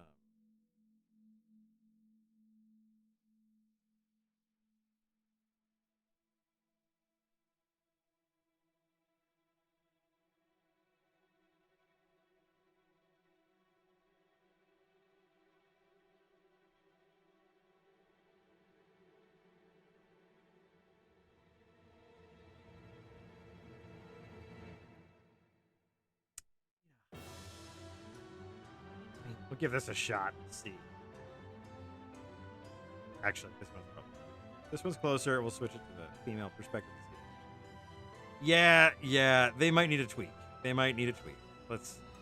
That is the nice thing. I will say that is another powerful aspect about Clip Studio. It's like if I really don't like this pose, I can absolutely tweak it. Like it's not set in stone. Um, Plus, I can apply it to her form. So like that's the other thing. I found a model for Whisper that I like and that I use for her pretty consistently. So that's helpful. I actually threw it in the favorites because it works for her really well. I use it pretty and it helps to keep her body type consistent throughout. And so I apply that as opposed to that model. So it's not like I have the it changing all the time. It doesn't always work great. But it certainly does help to keep things a little bit more consistent. So it works pretty okay as it is right now.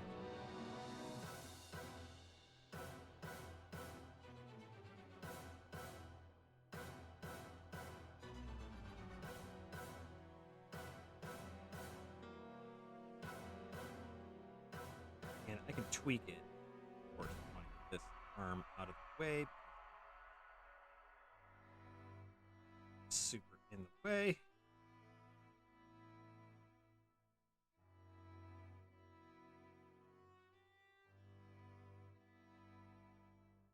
No. I rotate the shoulder. There we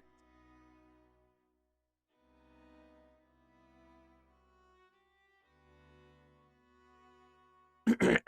It's not terrible if you angle it a little bit better. Kind of force.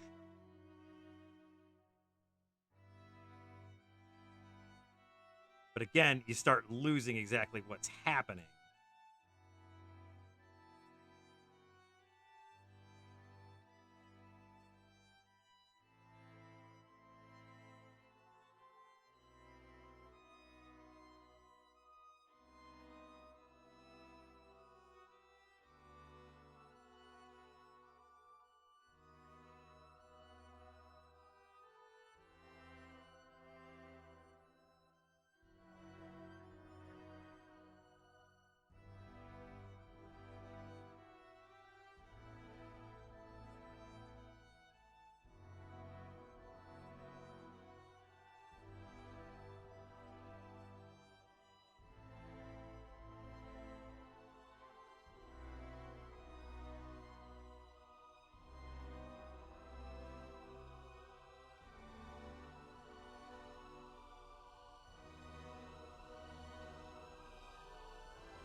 That's closer to what.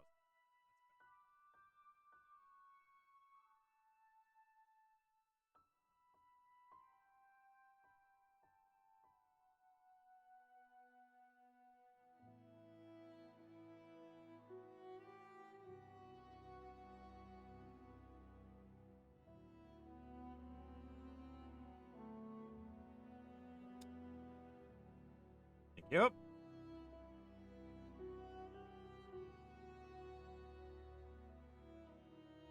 Keep in mind, she'll be wearing clothes, so I don't know if the sticker was necessary. Thank you. And we'll also be getting.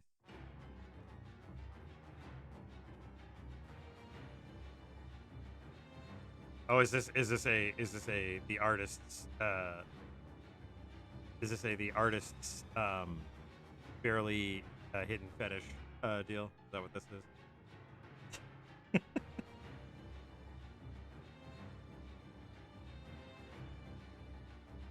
Yeah. Ah, gotcha. Good old the old sticker crotch fetish. Barely disguised. Thank you. Thank you.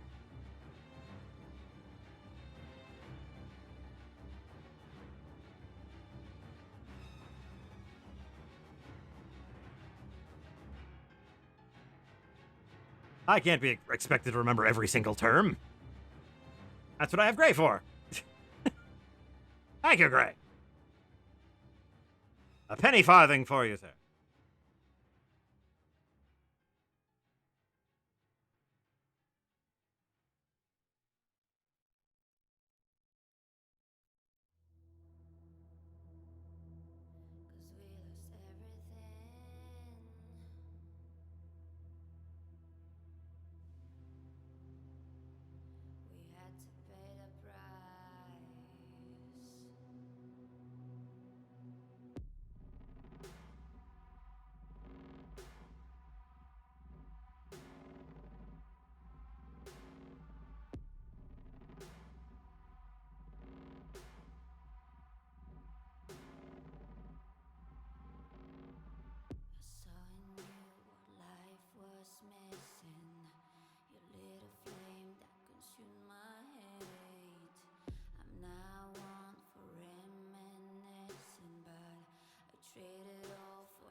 I think the problem too is that she's going from this to kick. There's no advertised movement.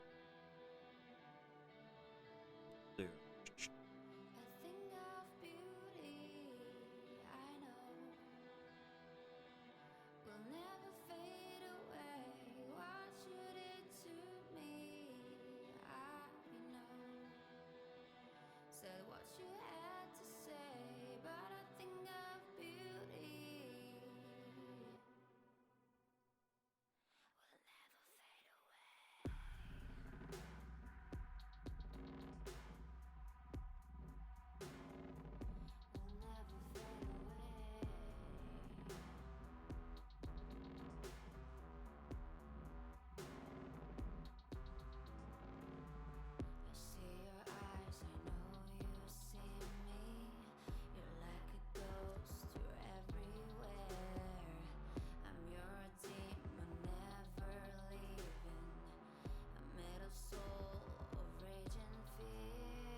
Something along those lines. Oh, hell.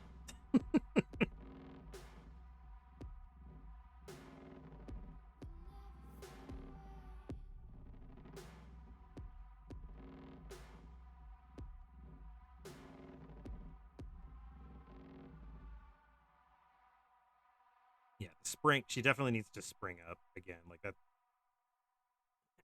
That action does need to be implied because otherwise, she just kind of appears in the air, and it doesn't make any sense motion wise. Um, so if she kind of like has like a little leap here, at least appears in the air up here in a kick, or at least in a kick or a punch motion. I think we can even grab on.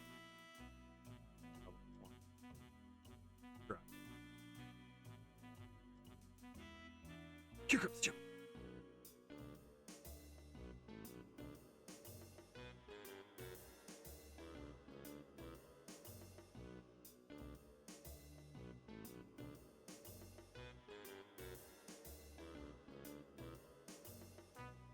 Yeah, tall, dark, and thoughtful catches her foot with one hand and then just like club hit, just like wham into a tree, and she's like, "What?" And then credits, and then sidereal cycle starts. I don't have to do the comic anymore.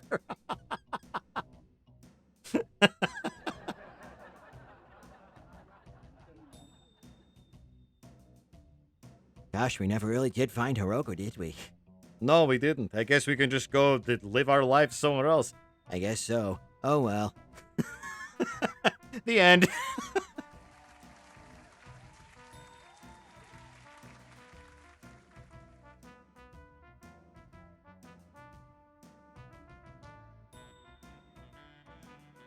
Good seeing you, Tiny. Thanks for stopping by. Have a good night.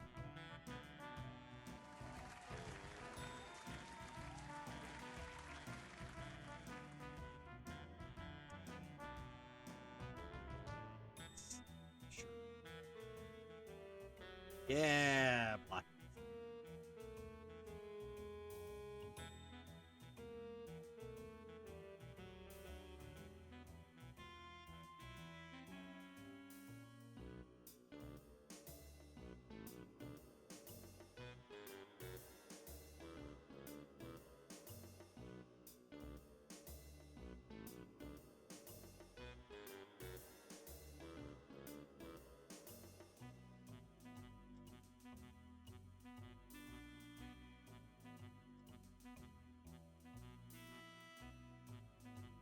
Yep, Mage's Pearl is still out there. You are correct.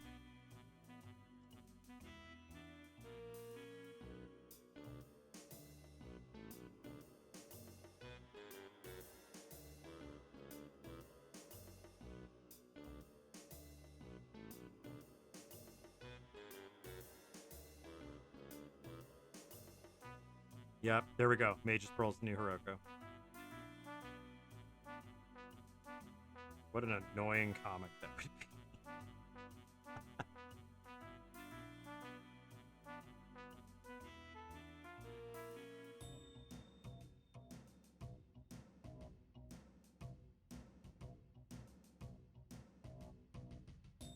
It could either be immediately loved or hated by everyone.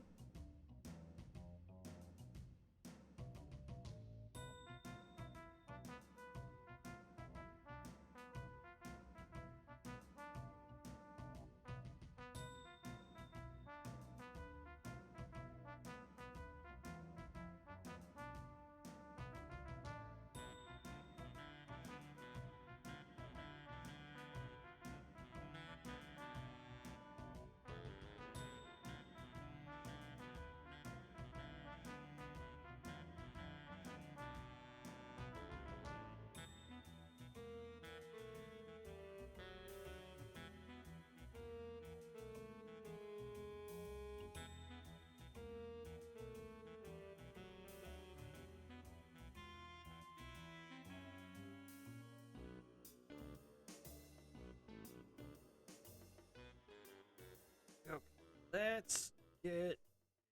This should be.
wait, just did the thing. I just did the same thing. Okay, hang on.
Okay, God, that took way too long to rough out.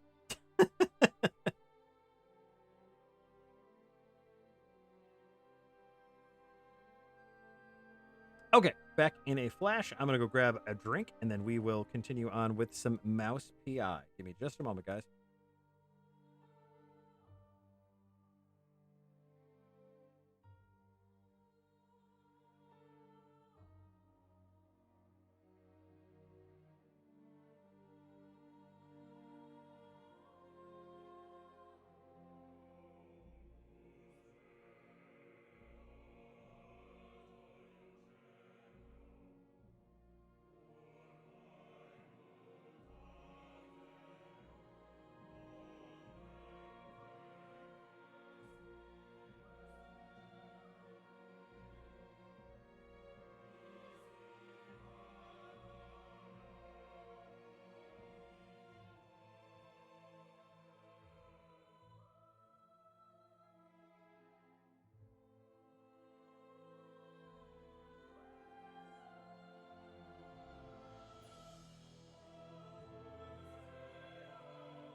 All right, I'm back. I have returned for more mystical adventures. Roscoe has also returned, as it turns out.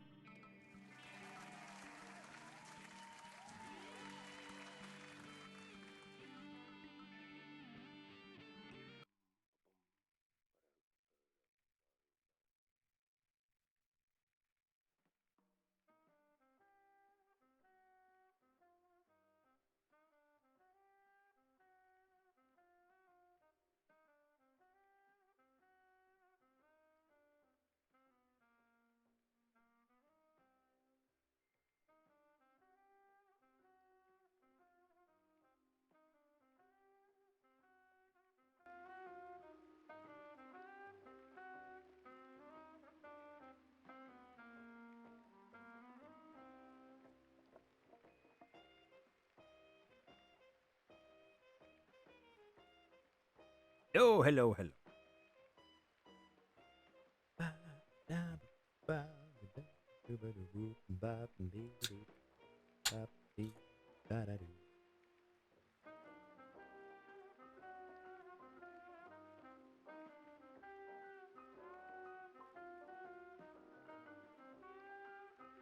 All right.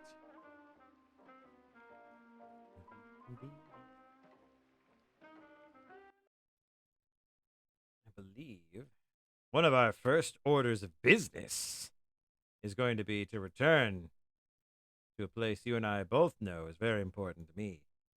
And that's going to be Fart Harbor.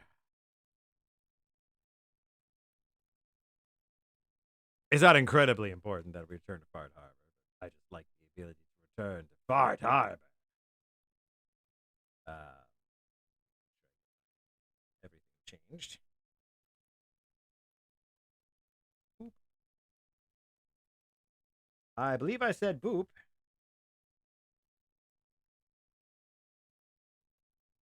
There we are. Okay. Now let's pin our remaining Blue Betty clues.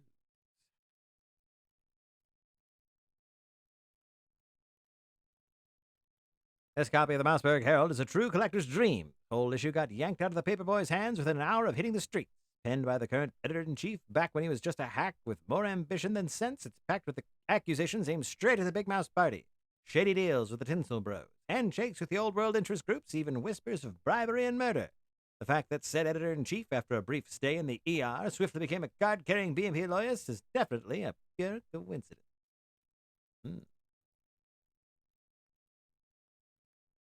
Ah, that's right. Vivian. That woman.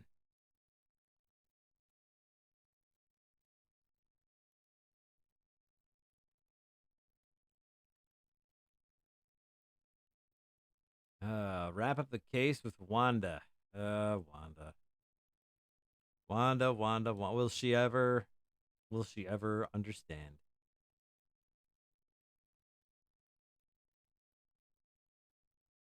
Strim broke.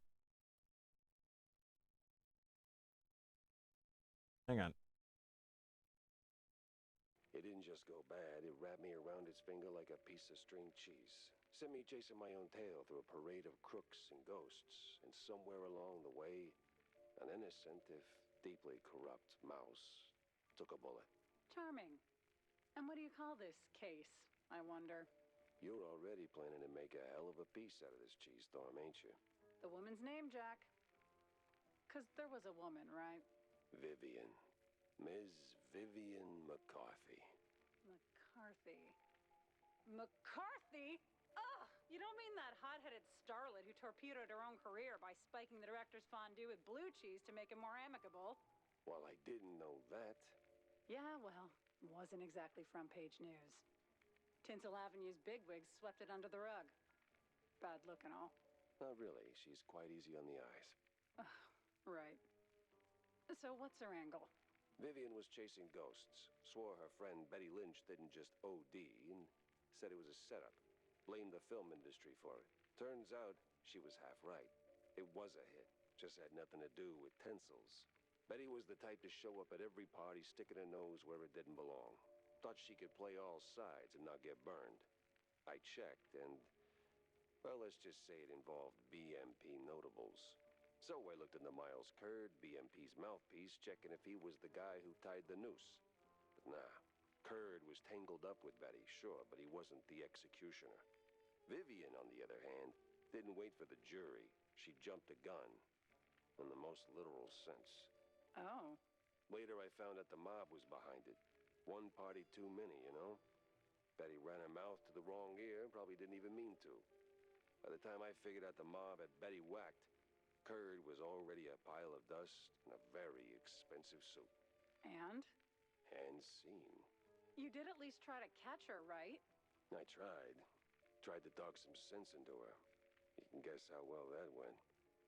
She's a slippery little thing. The most dangerously curved tail I've ever Focus, Jack.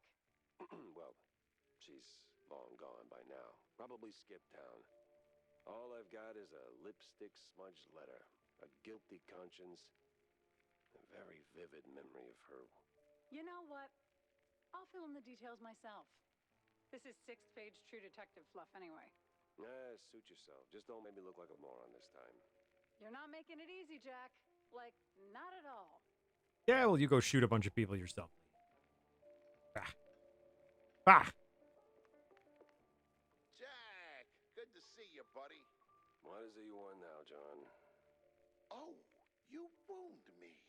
But since you're asking, I'm in the market for a fish. So, grab a rod and catch one. Oh, but not just any fish. A special fish. For a special fish dish. Wait, you're not asking for fish sticks, are you? Really, Jack? That's a low blow. No fish sticks, no. I need, I think it's called marinated herring. Canned, not fresh. Some old world delicacy. Not exactly easy on the senses, I hear. Oh. Yes, I've only heard stories, Jack, but Yes? be careful with this one, all right? Just stay sharp. Morning, my boy. Well, if you're going to the docks, Jack, I left something over there. What kind of something? And what the hell were you doing at the bay? Oh, well, I didn't go there per se. The customs authority withheld some merchandise I imported. Some of the finest cheese sticks in the world. From a lovely faraway island where beefy artisanal rats roll them with their tails. Truly a luxury, I tell you. So why not go get them yourself? That's the problem. The shipment got stuck in the usual the bureaucratic mess, you know. It changed hands here and there, and got lost, so to speak, somewhere around the docks. And you want me to track them down for you? Oh, I'd really appreciate it. Those silly customs officers couldn't find their own behinds if their lives depended on it. All right, sure. Consider it done, buddy. Ladies.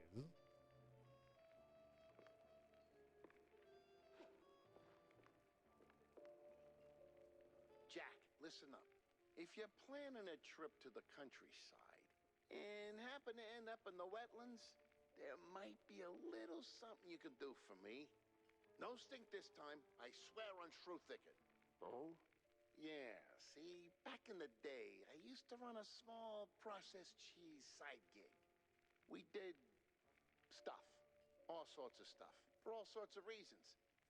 Way out in the swamps. Anyway, I came up with a really great recipe. Real special one. Problem is, I forgot it. You'd be helping me a ton if you could find it. It's called Perfect Bog Fondue. Yeah, it doesn't quite roll off the tongue. Or make it water, for that matter. Appearances can be deceiving, Jack. Track it down, and I'll be in your debt. Yeah, just add it onto the pile. Perfect bog fondue. Wow, everyone's got quests for me now. Fancy a good flick, Jack? What? Depends. Why do you ask? I need your help with a little showbiz matter. If you could take a moment out of your busy schedule. I'm all ears. few days ago, I dropped by Tinsel Avenue. Did some interviews on a family show set. See, I was expecting a reply letter from a promising young screenwriter. But so far, nothing. Not even a scrap of paper. Now I'm starting to wonder what happened over there. Be a dearie and poke around, no? And what's in it for me? The joy of giving? My eternal gratitude? Unfortunately, gratitude won't cover my bets at the roach races, Wanda. You're a cold, cold mouse, Jack. Just find my screenwriter. Or a letter, a note, anything, really. You'll get your compensation. Oh, I hope that means we get to go watch the Golden Girls together for a bit. I mean dinner and like a movie or something. Night in with the Golden Girls. Night in with the Golden Girls. I need ammo. Thank you.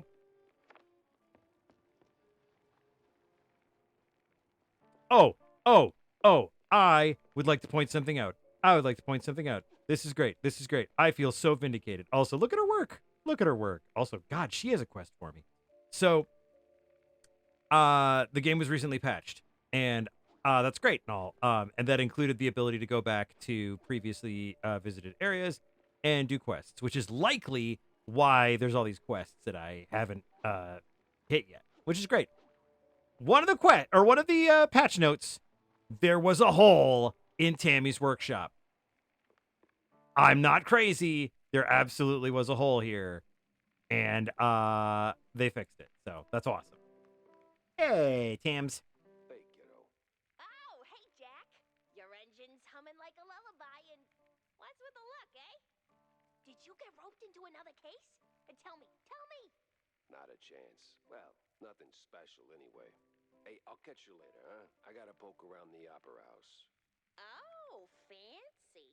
Hey, maybe you could do me a teeny favor? Could you, Yeah? take a picture for me? I've never been to the opera, you know. They'd never let a grease mousey like me in. Grease With mousey. that trench coat and the whole manly mouse man thing going on, I'm sure they'll roll out the red carpet. Just one shot of the audience. It's gotta be crawling with flaming hot celebs. I'd love to see that. In my line of work, Tammy, it's best to stay out of the spotlight. Pretty please. All right. One picture for my favorite engineer. Ah.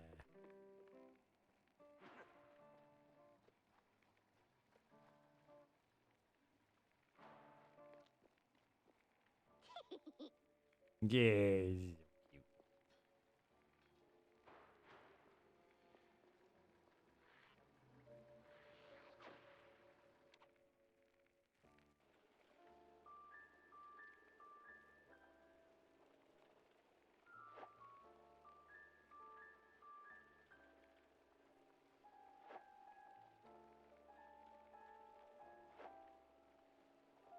Oh, that's nice. You can exit the revisited level. That's nice.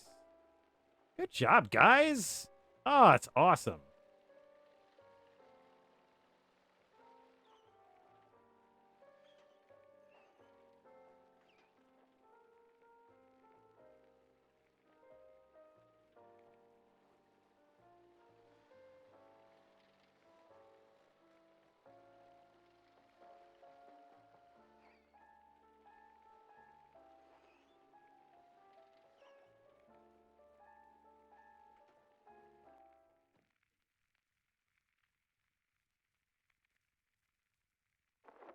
Tinsel Avenue. Glitz, glamour, and now murder looking to steal the spotlight.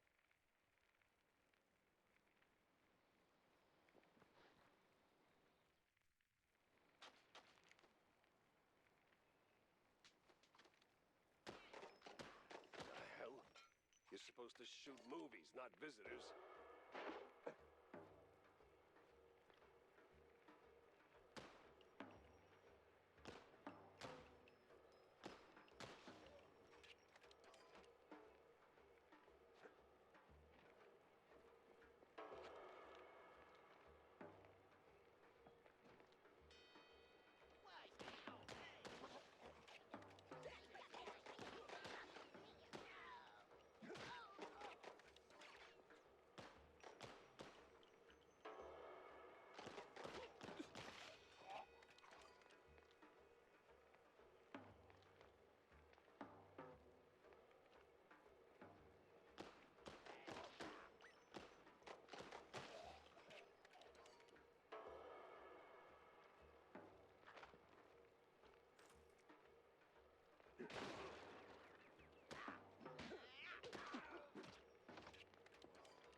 goodness, there's a Roscoe running about.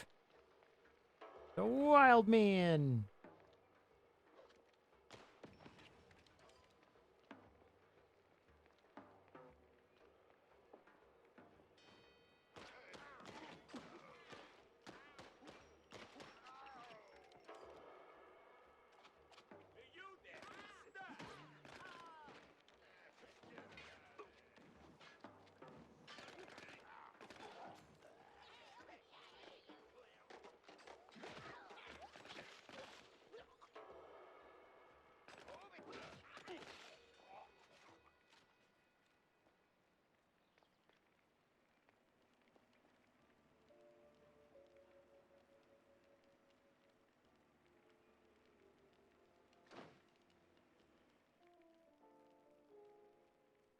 Well.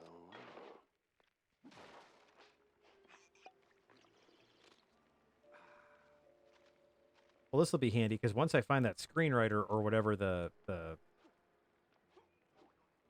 evidence that I'm looking for the screenwriter is, I can get out of here.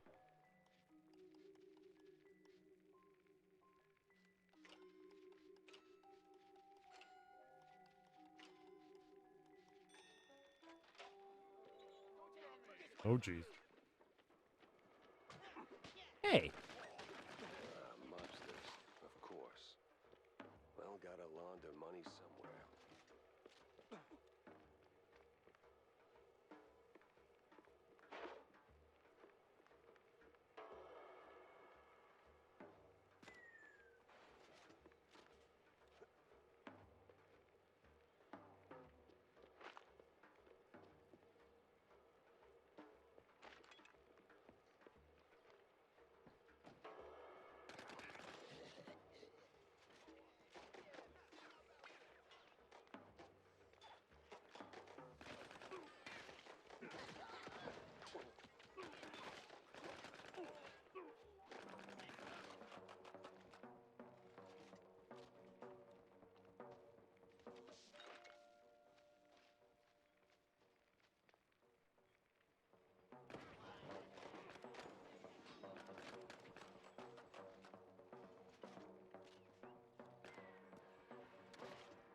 You getting that Treato, Mr. Burrito? Thank you.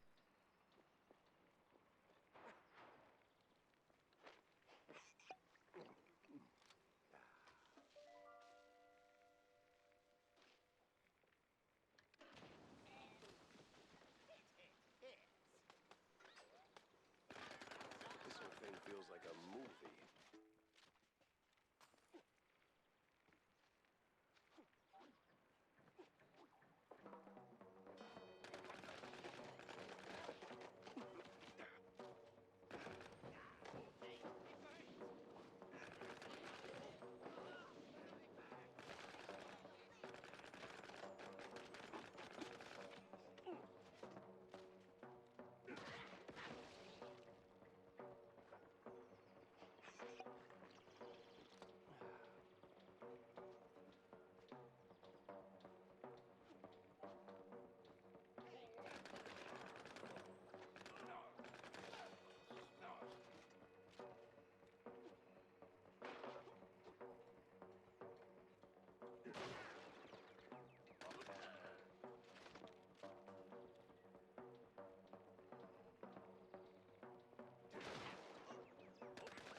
had breakfast that did more damage.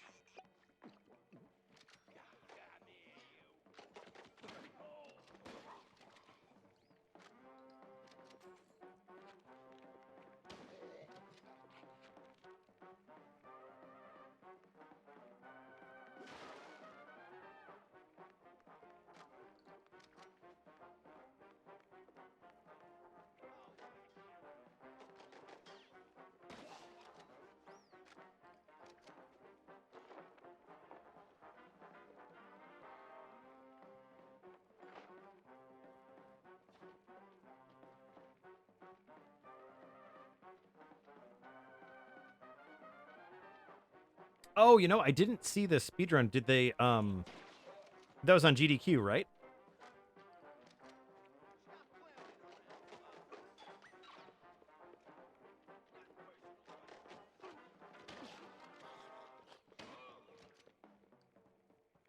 I will have to check it out because that sounds amazing, and I'm sure it would put me to shame 100 Ways to Sunday.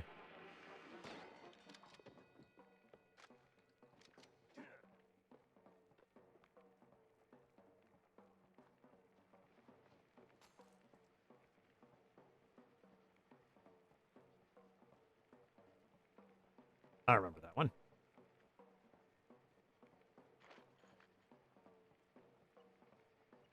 Oh, you don't need to play the majority of the game. Well, that's unfortunate.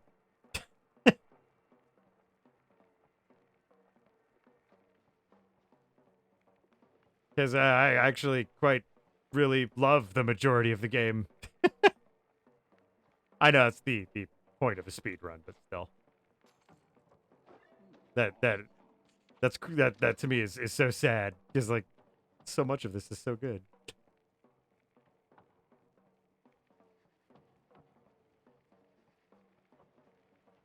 Oh, one thing I did see, it wasn't GDQ, but it was I saw a trailer for Alien Isolation 2. Super excited for friggin' that.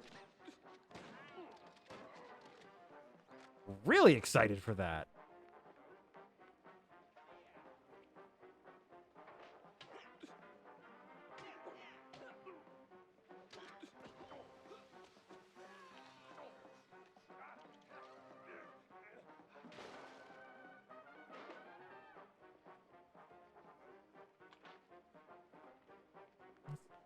I'm sure I have probably missed this guy by now, but I'm wondering if there's a spot here that I'm supposed to get.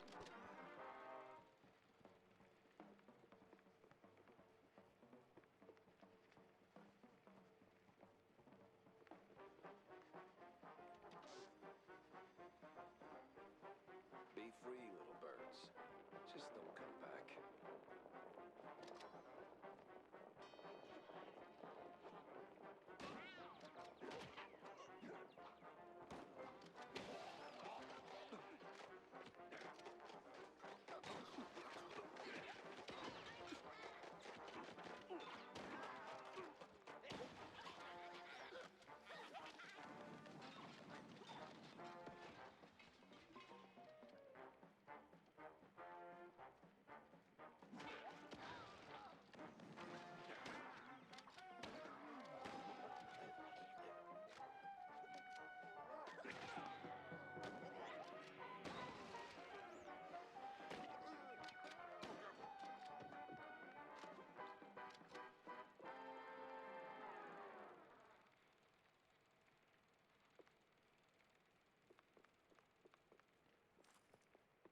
Oh, the stance, the grit. You ought to swing by sometime. Oh, damn. You up for casting too?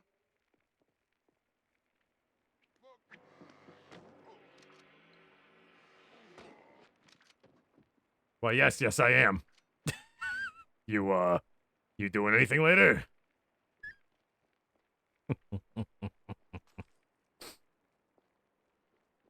You have been here for a while. If I could gun that guy down and you do not even flinch. I'd be ashamed to waste this semi-private back alley. I mean, somebody already poured us a warm beer. Where's my script writer?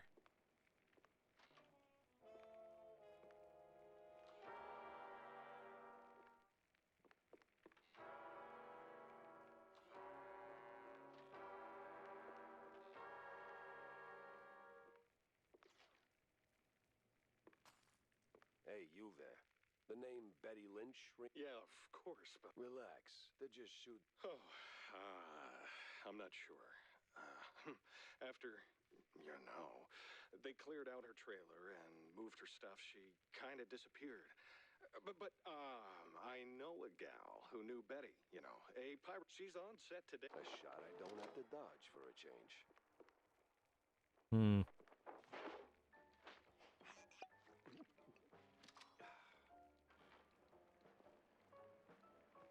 Oh no! Our hero might be walking right into a trap! You call it a trap. I call it an all-inclusive adventure.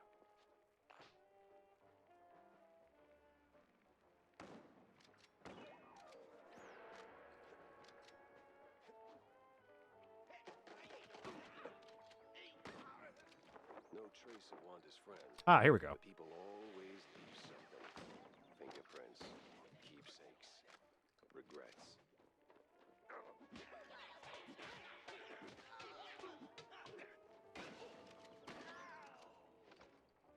Hell's going on here?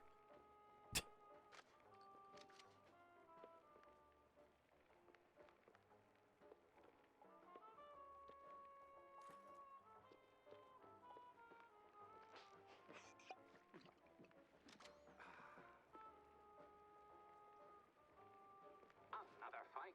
Hold onto your hats. Our hero might just end up a mouseicle. 3 jokes in and I'm already yawning.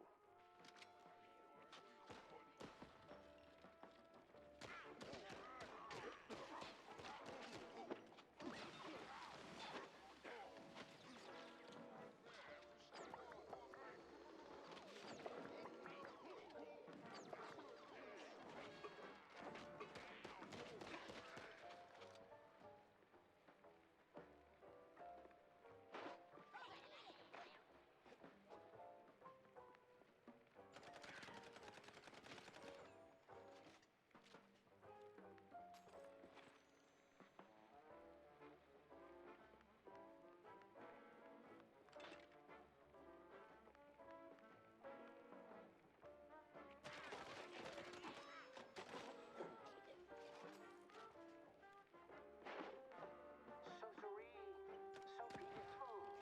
You could start a love story here. Maybe even a happily ever after. No honeymooners today.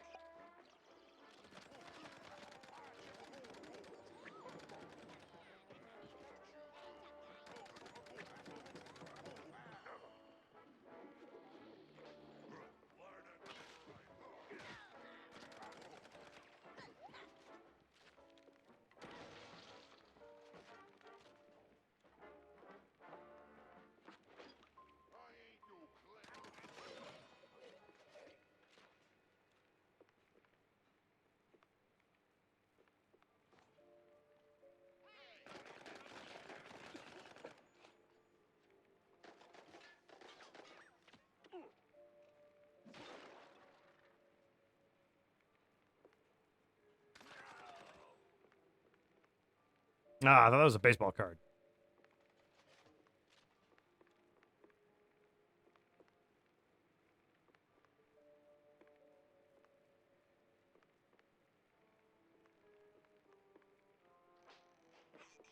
Oh, murder! I thought that was a baseball card. Boo.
Those all would probably have made my job a lot easier.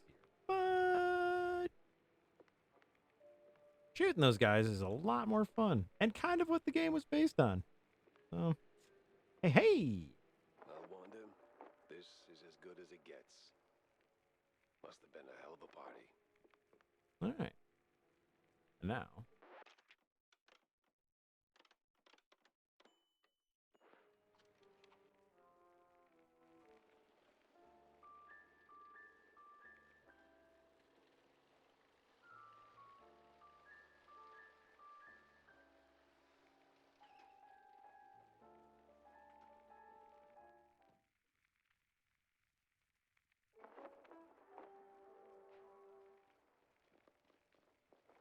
Enter the waters of Fard Harbor. About that screenwriter.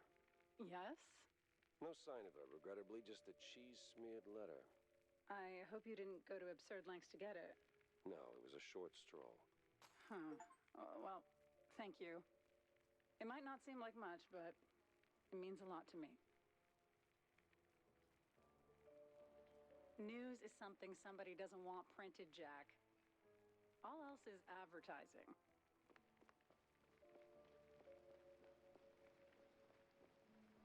I believe you all know where we're heading next. To Fard Harbor.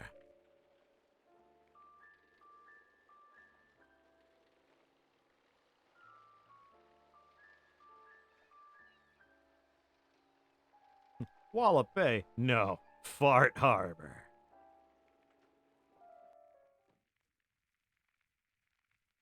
Yep. It was time to catch some naughty professors and hit them with a tough query. Anna. I've read that fanfic.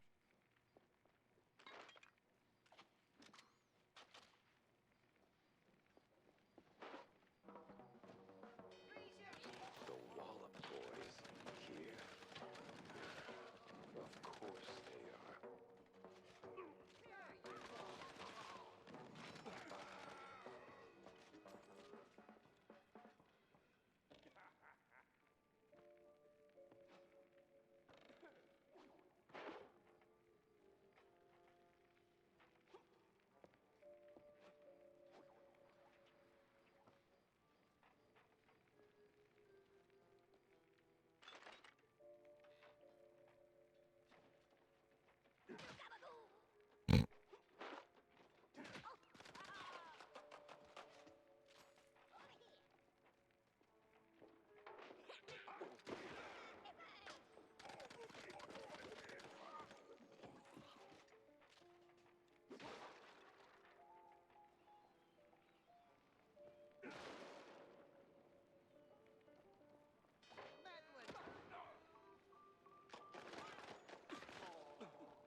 Good old blown up cartoon Nazi.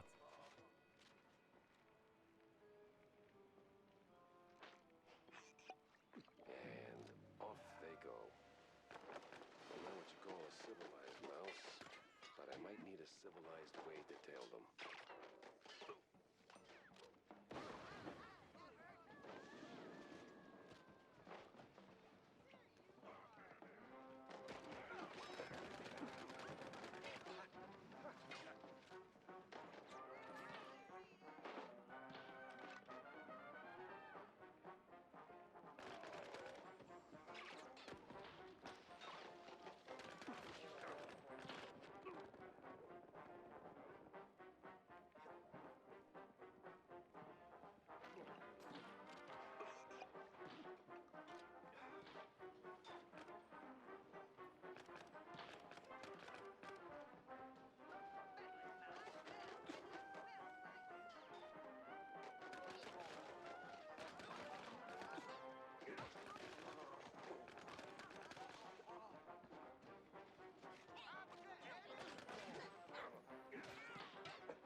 Oh, dang.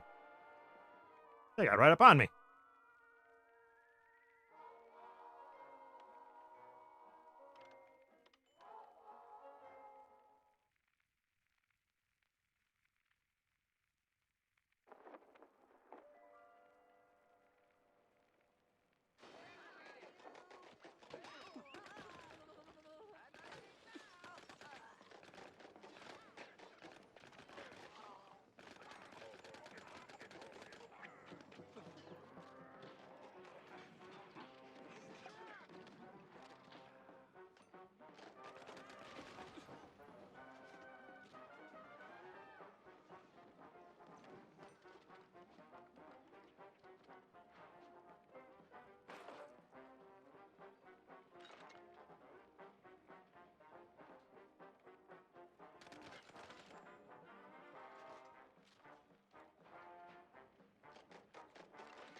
Get it, Roscoe.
Hey, kiddo. Ow!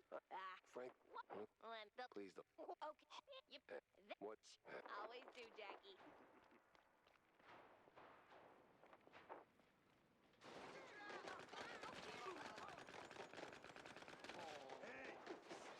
Come here, man. That sounds like Jim Henson. It's the weirdest thing. Yes. You'll Do it. Yeah. now. Well, I need that helmet either way. So.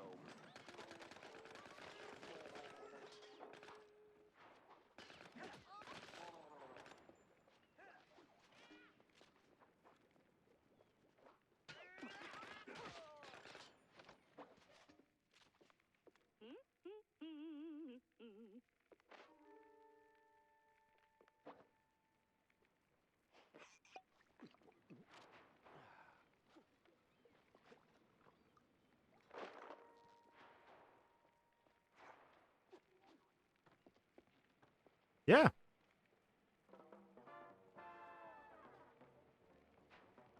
Yeah, Mr. Roscoe's been out walking. He still has lots of energies. He's an energetic guy. That Roscoe's.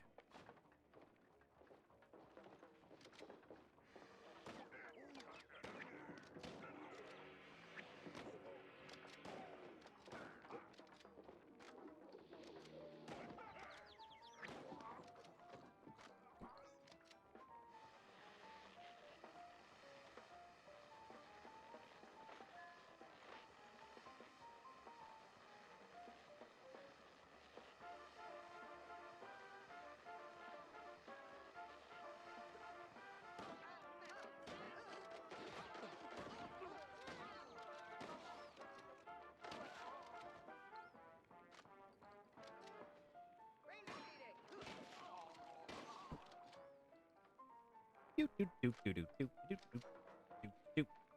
Sorry, fellas. Just need to get into Fart Harbor, you see? Gotta find a dead guy.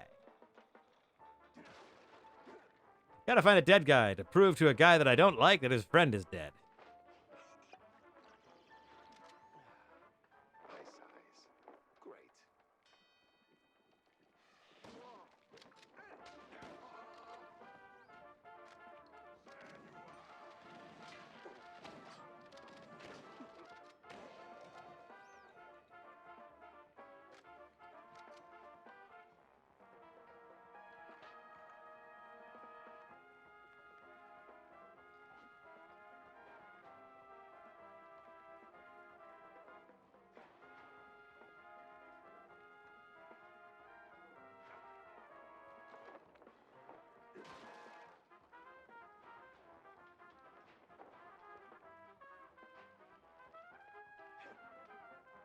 Yeah. Oh, okay.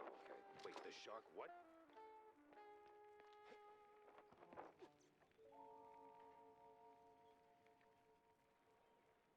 Glug, glug, glug. Oh, wait. No, I got the helmet on. I mean, Jim Henson died like 20 years ago, but still, he sounded a lot like him. Okay. Now this dude's in the area before the sub, so I want to avoid going into the sub. Nothing short of magnificent. A shame. I'm probably gonna trash it.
Not who we're looking for.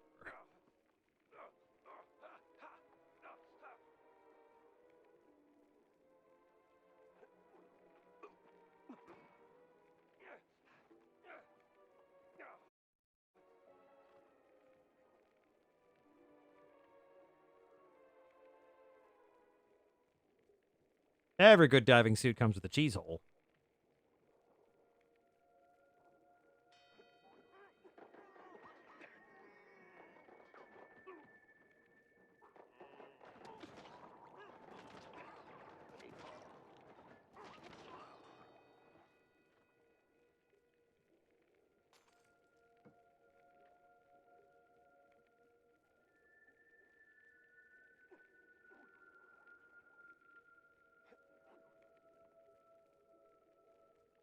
Okay, that's the sub. I want to avoid that for the moment.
Oh,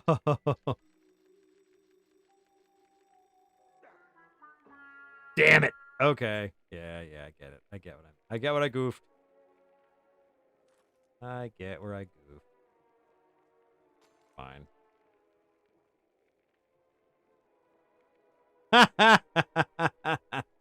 Ah, wow.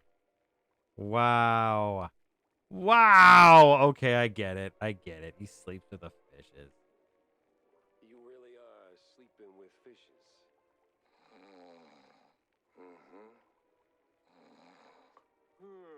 Makes me calm.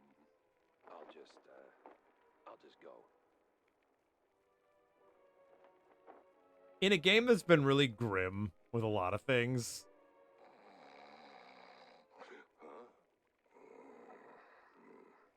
that's almost cute. Like I actually find that really cute. Like, okay. All right, good deal. Good deal. Good deal. I'm happy about that.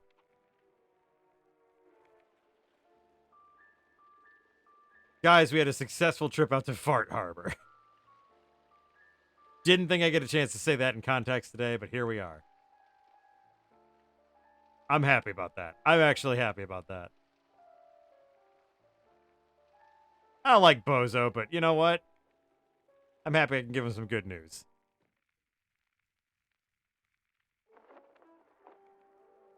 Fully expected to find, like, basically, like, that truck with the dead guy in it. Good news, Bozo. I found your buddy. Ah, so he ain't sleeping with the fishes. Yes, he is. What? What? I'm confused, boss. How's that good news? I don't know. He looked cozy there. Had a nice rock for a pillow and everything. That's not cozy. That's dead. Whoa. Who said anything about dead? He ain't dead, just dreaming. You serious? You ain't pulling my leg? You're standing on them, so no. Yeah. I'm just gonna go check myself. Thanks for nothing, boss. Sheesh. Everybody's a detective these days. Hey, we got a baseball card out of it. So there we go. Oh, look at this. Ooh, look at this fat drink of water. Whew.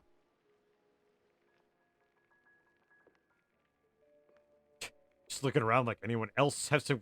Does my janitor have a quest for me? People downstairs in the basement have a quest for me? A lot of quests lately.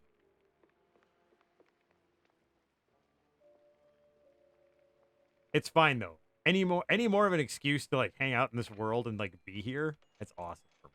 I love that.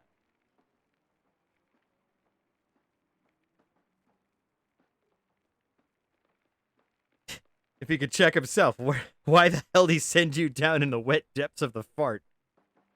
You know, any reason for me to maybe lose track of Cameron Bozo? I'm not gonna question it. He can go ahead and just go down into the wet depths of the fart, as you so eloquently put it. Ooh, we got six little doodahs hanging around here. We could fully upgrade the boomstick. Why not? There we go. Boomstick fully up.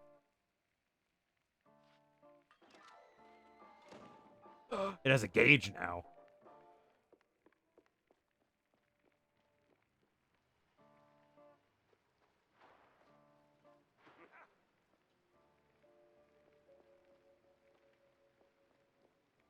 All right, who's next?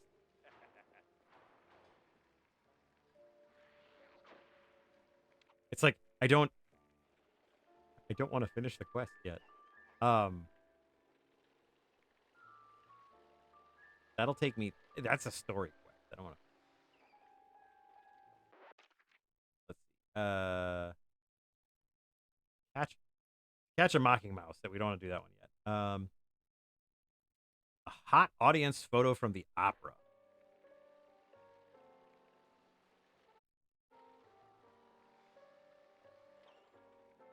That's not. Oh, that is the opera. The place was cleaning up nice. Clear as day, Curd hadn't lifted a finger. And clear eyes should keep my mouth shut before someone guessed who lit the match.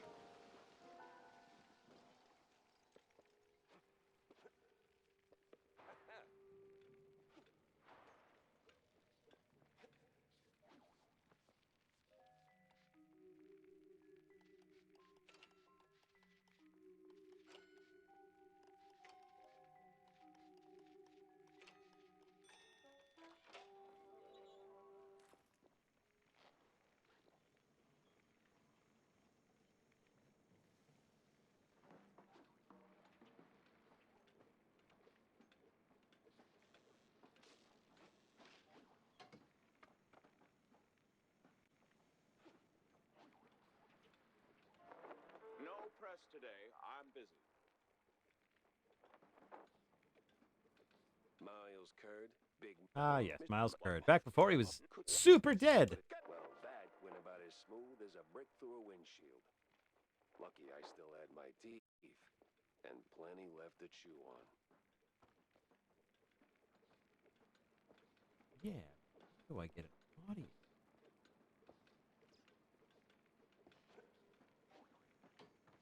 Maybe I have main. Man. Like a smart guy. Hey, buddy.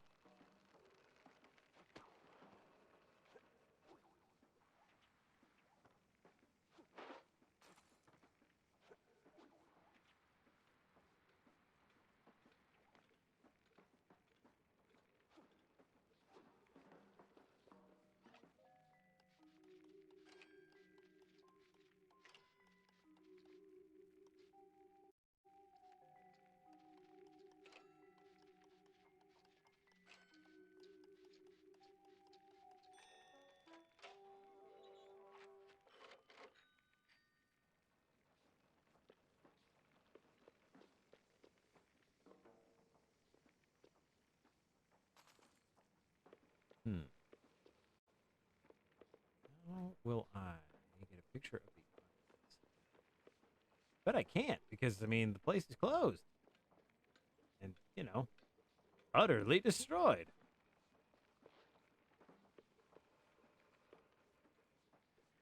Well, I guess, yeah, it says I can't even accomplish that here. Doesn't even have it as an option.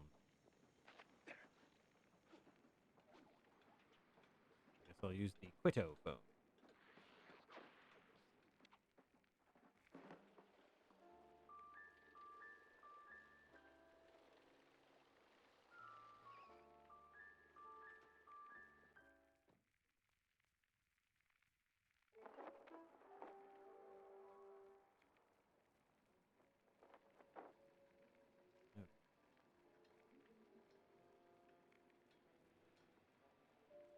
I guess we can kind of get two birds with one stone in Wallop Bay. We'll do that. Wallop Bay it is. Oof, man, I'm sure we've burned like 25 cents worth of gas.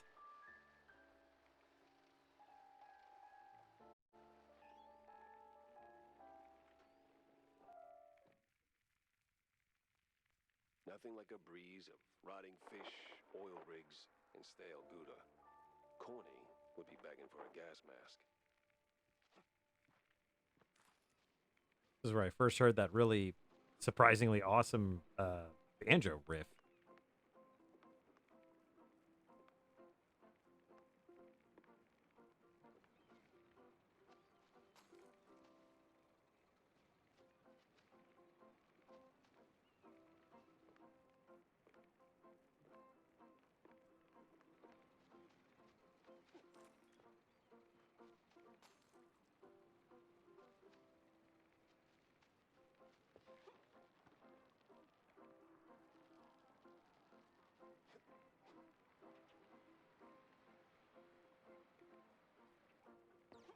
Oh, come on, game.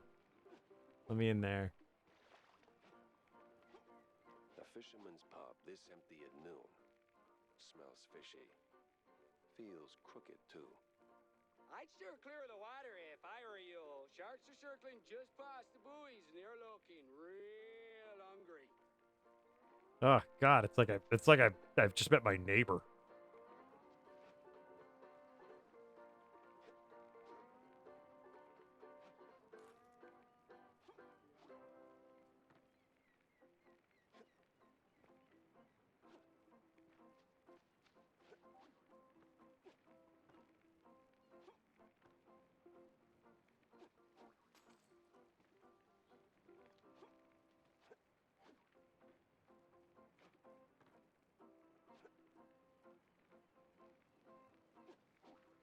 Oh, that window. Got to be a secret in that window. It's like that Johnny Depp movie. You know, Edward Scissorhands. All about that secret window.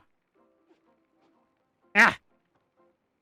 There's a hook that leads like directly up there. I'm gonna be mad. There's not. Oh, is that Fudgy the whale?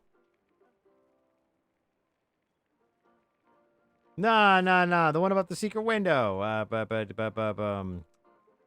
Oh, what's eating Gilbert Grape? That's the one.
Kinds of little secrets here I didn't see the first time around.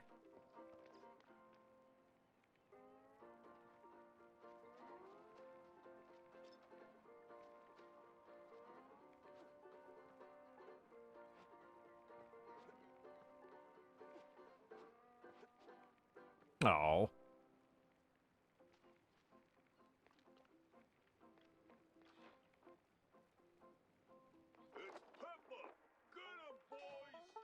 Well, disappointing, but not unexpected.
Oh, that's right. There's a switch. There it is.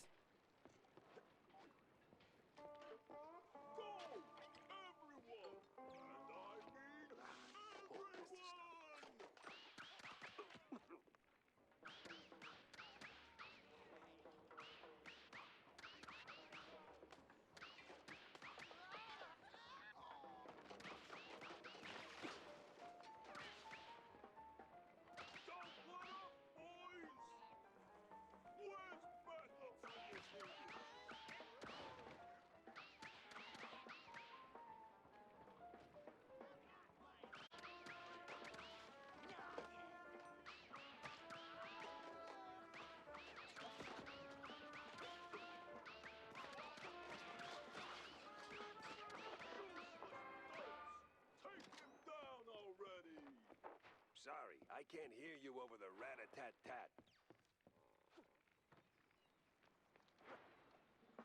Now you better drop this silliness and tell me... Are you deaf? You drop when I say drop.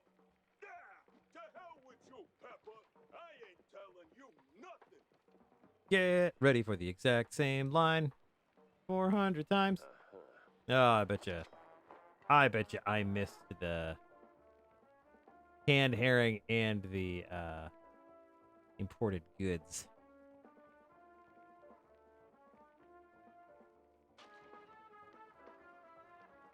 In the name of the law. What are you morons waiting for? Where'd your balls go, Pepper?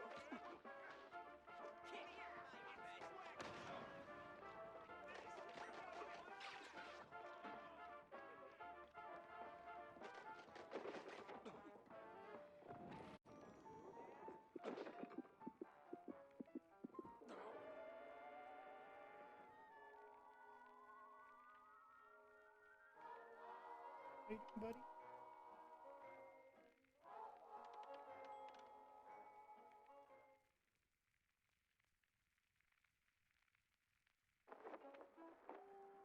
In the name of the law. Time to break stuff. Where'd your balls go, Pepper? What are you morons waiting for? Don't let him in!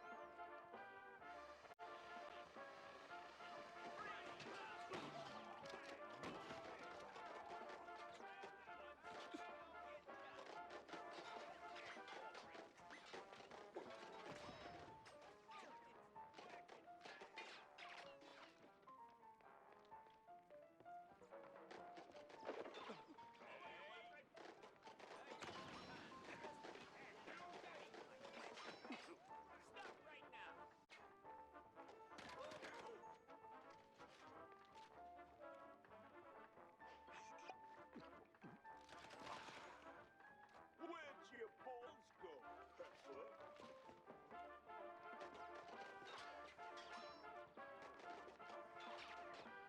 This place won't hold forever. Where'd your balls go, Pepper?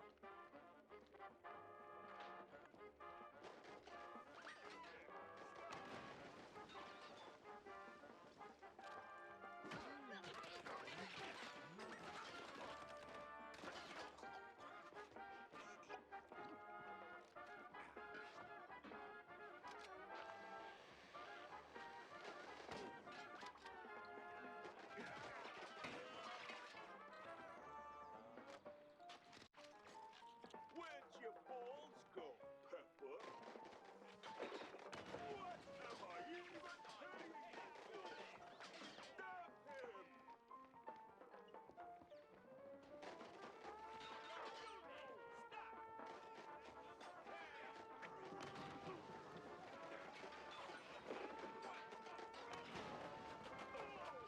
Sometimes you knock.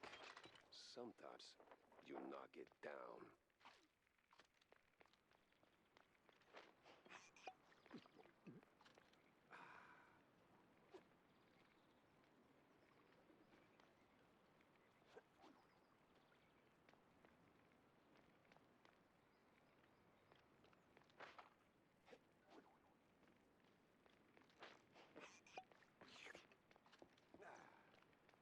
No! And I'm betting Bozo's got the weather report. Now, which way to the shipyard?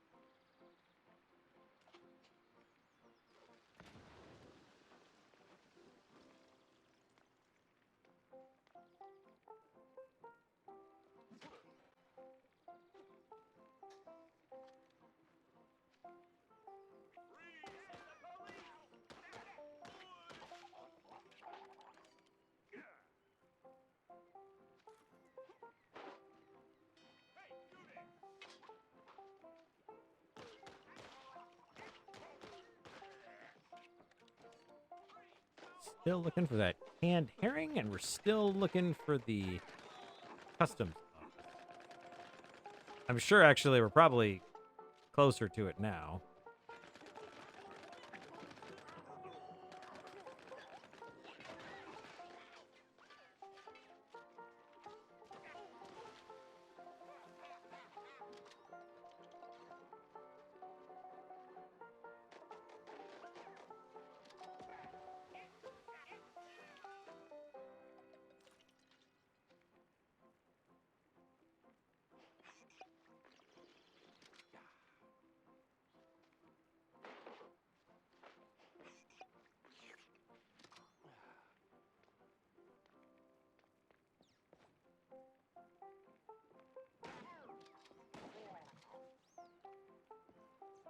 I don't get it.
I got turned around like this.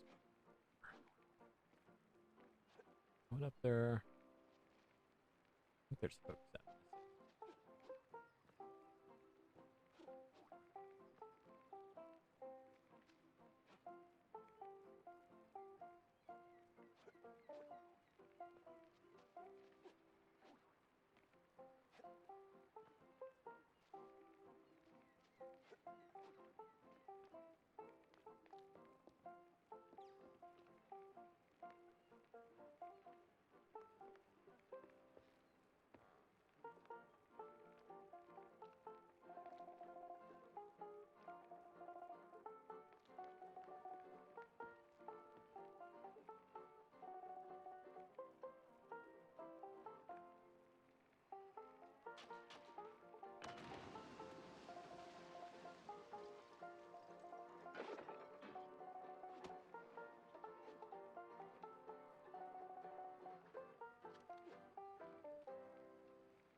You know, I'll give these big guys credit for being able to just absolutely keep coming at me, even though I'm shooting them in the face.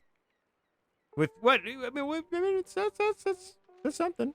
I mean, those pants definitely are not something I would have gone out here with, but. Aw. That's rude. Wait.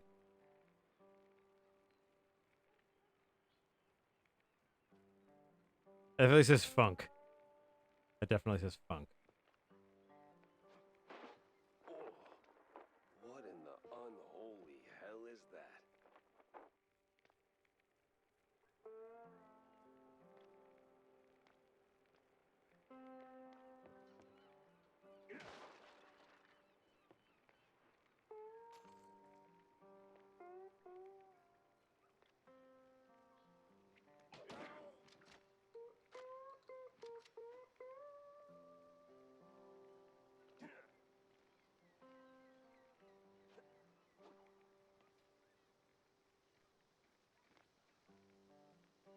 Why do I keep doing this to myself?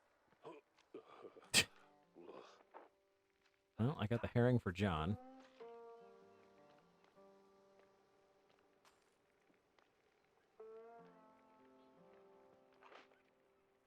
Get this thing back to John. All right.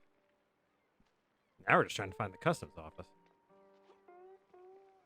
Which I think is just forward.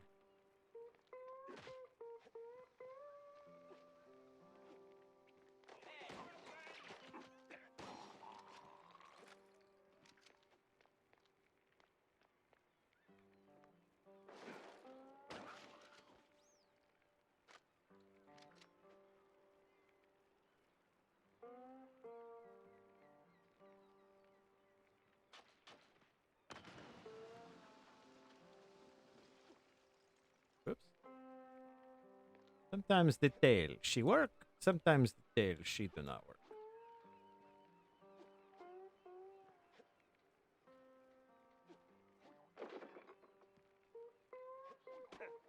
I swear, officer, ow! I've been law-abiding since breakfast.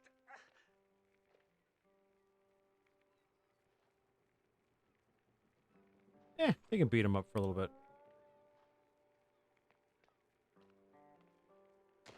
Oh, my hero.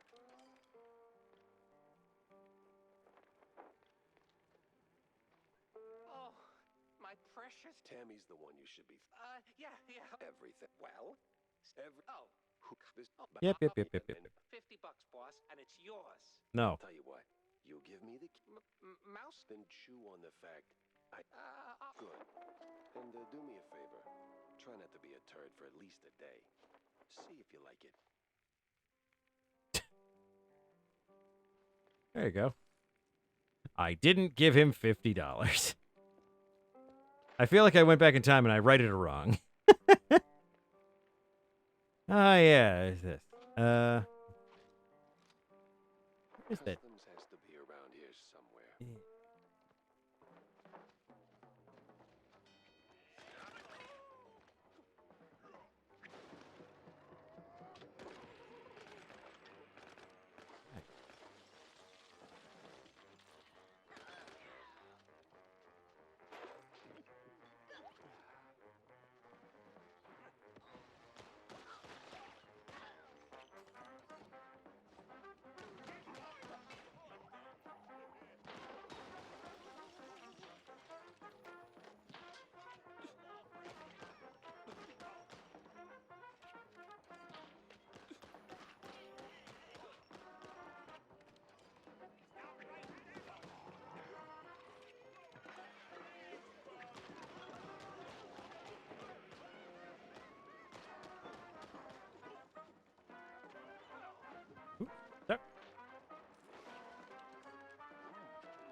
Ooh, smells like every grandma's herbal tea.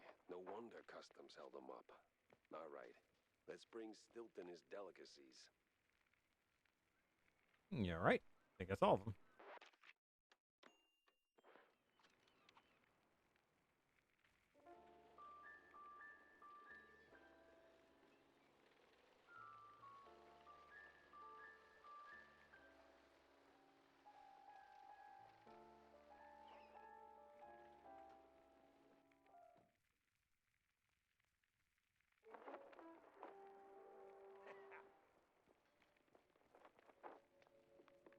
John, what the hell? Oh, so you found that fish? John, what the actual hell? Easy, Jack. No, I know it could have been a little tough. Could have been, John. Could have been. I mean, sure, it's a little pungent, but still, it's just a fish. I fought in the war, John. I watched mice shredded by shells. 2 weeks, John. 2 weeks in no man's land, living on mud, blood, and rainwater. They gassed us, John. Heavy clouds lingering over the trenches, and that sound. Oh, that sound like gas. Gas. Gas. So I know hard, John. I know hell, and I know horrible. But this. I cannot smell this, John. There ain't no coming back from this, John. Calm. I am calm now. But, John, never, and I say never, ask me to do a favor like that ever again. Capiche? Did he just say a fish?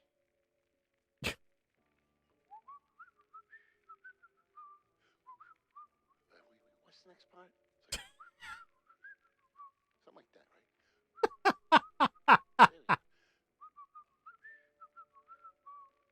That's right, right?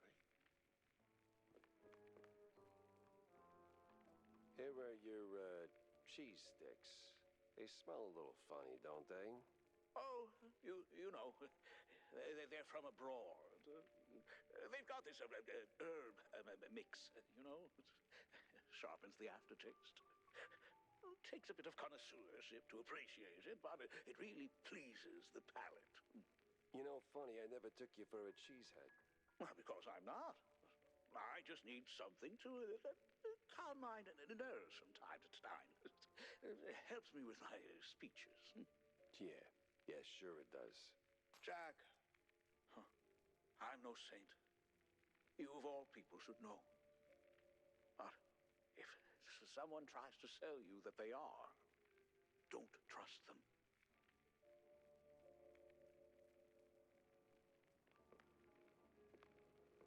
Really the most, the truest thing that Corny's ever told us.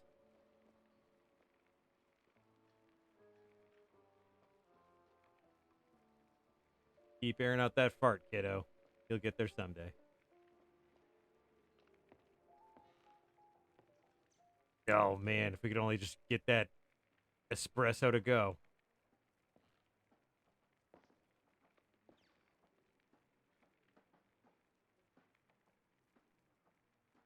All right.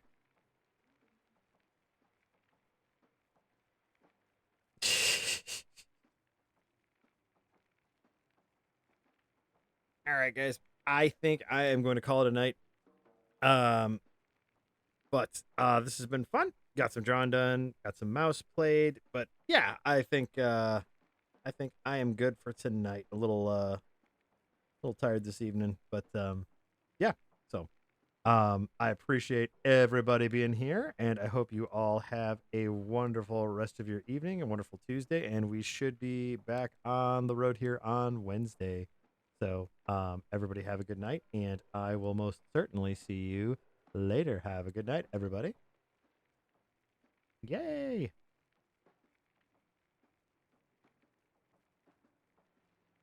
And clap. There we go.